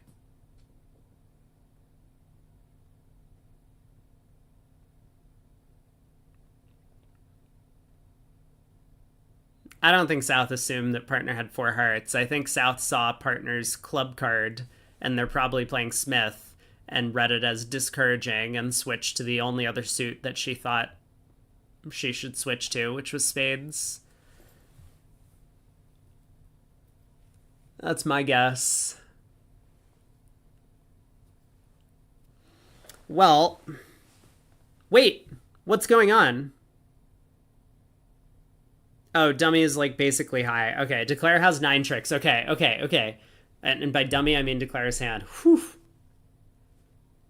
I was worried, like we didn't knock out the club ace, but now Declare just had her 9 tricks. So the match is tied going into the 4th quarter of play. We will have a short break for dinner. For me, at the very least.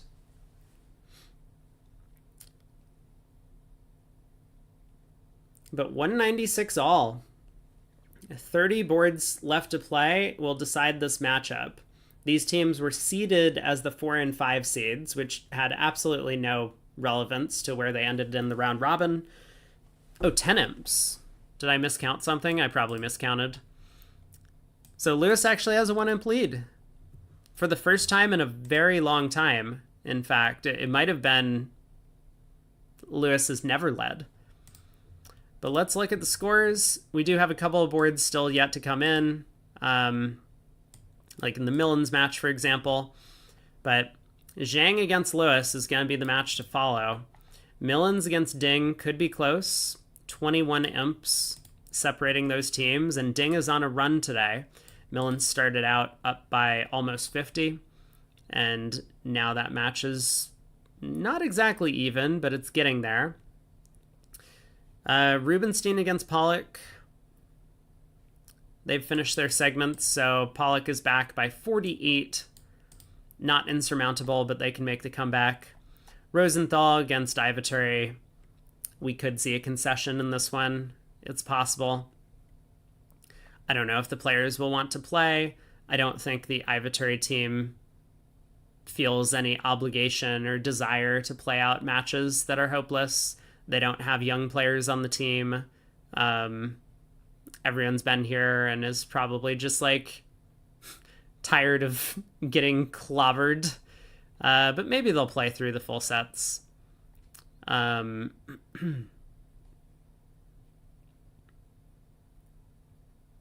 But yeah, so that's going to be the plan. I'm going to take a break for dinner, but we'll be back. Round starts up in about an hour and a half for the fourth quarter of play. And I don't know if I will have a co-caster. Maybe I can get Craig in here, or maybe someone else will be interested in jumping on with me. I will check in on that during the break. But thanks for watching, everyone. Stay tuned. We have an exciting finish planned.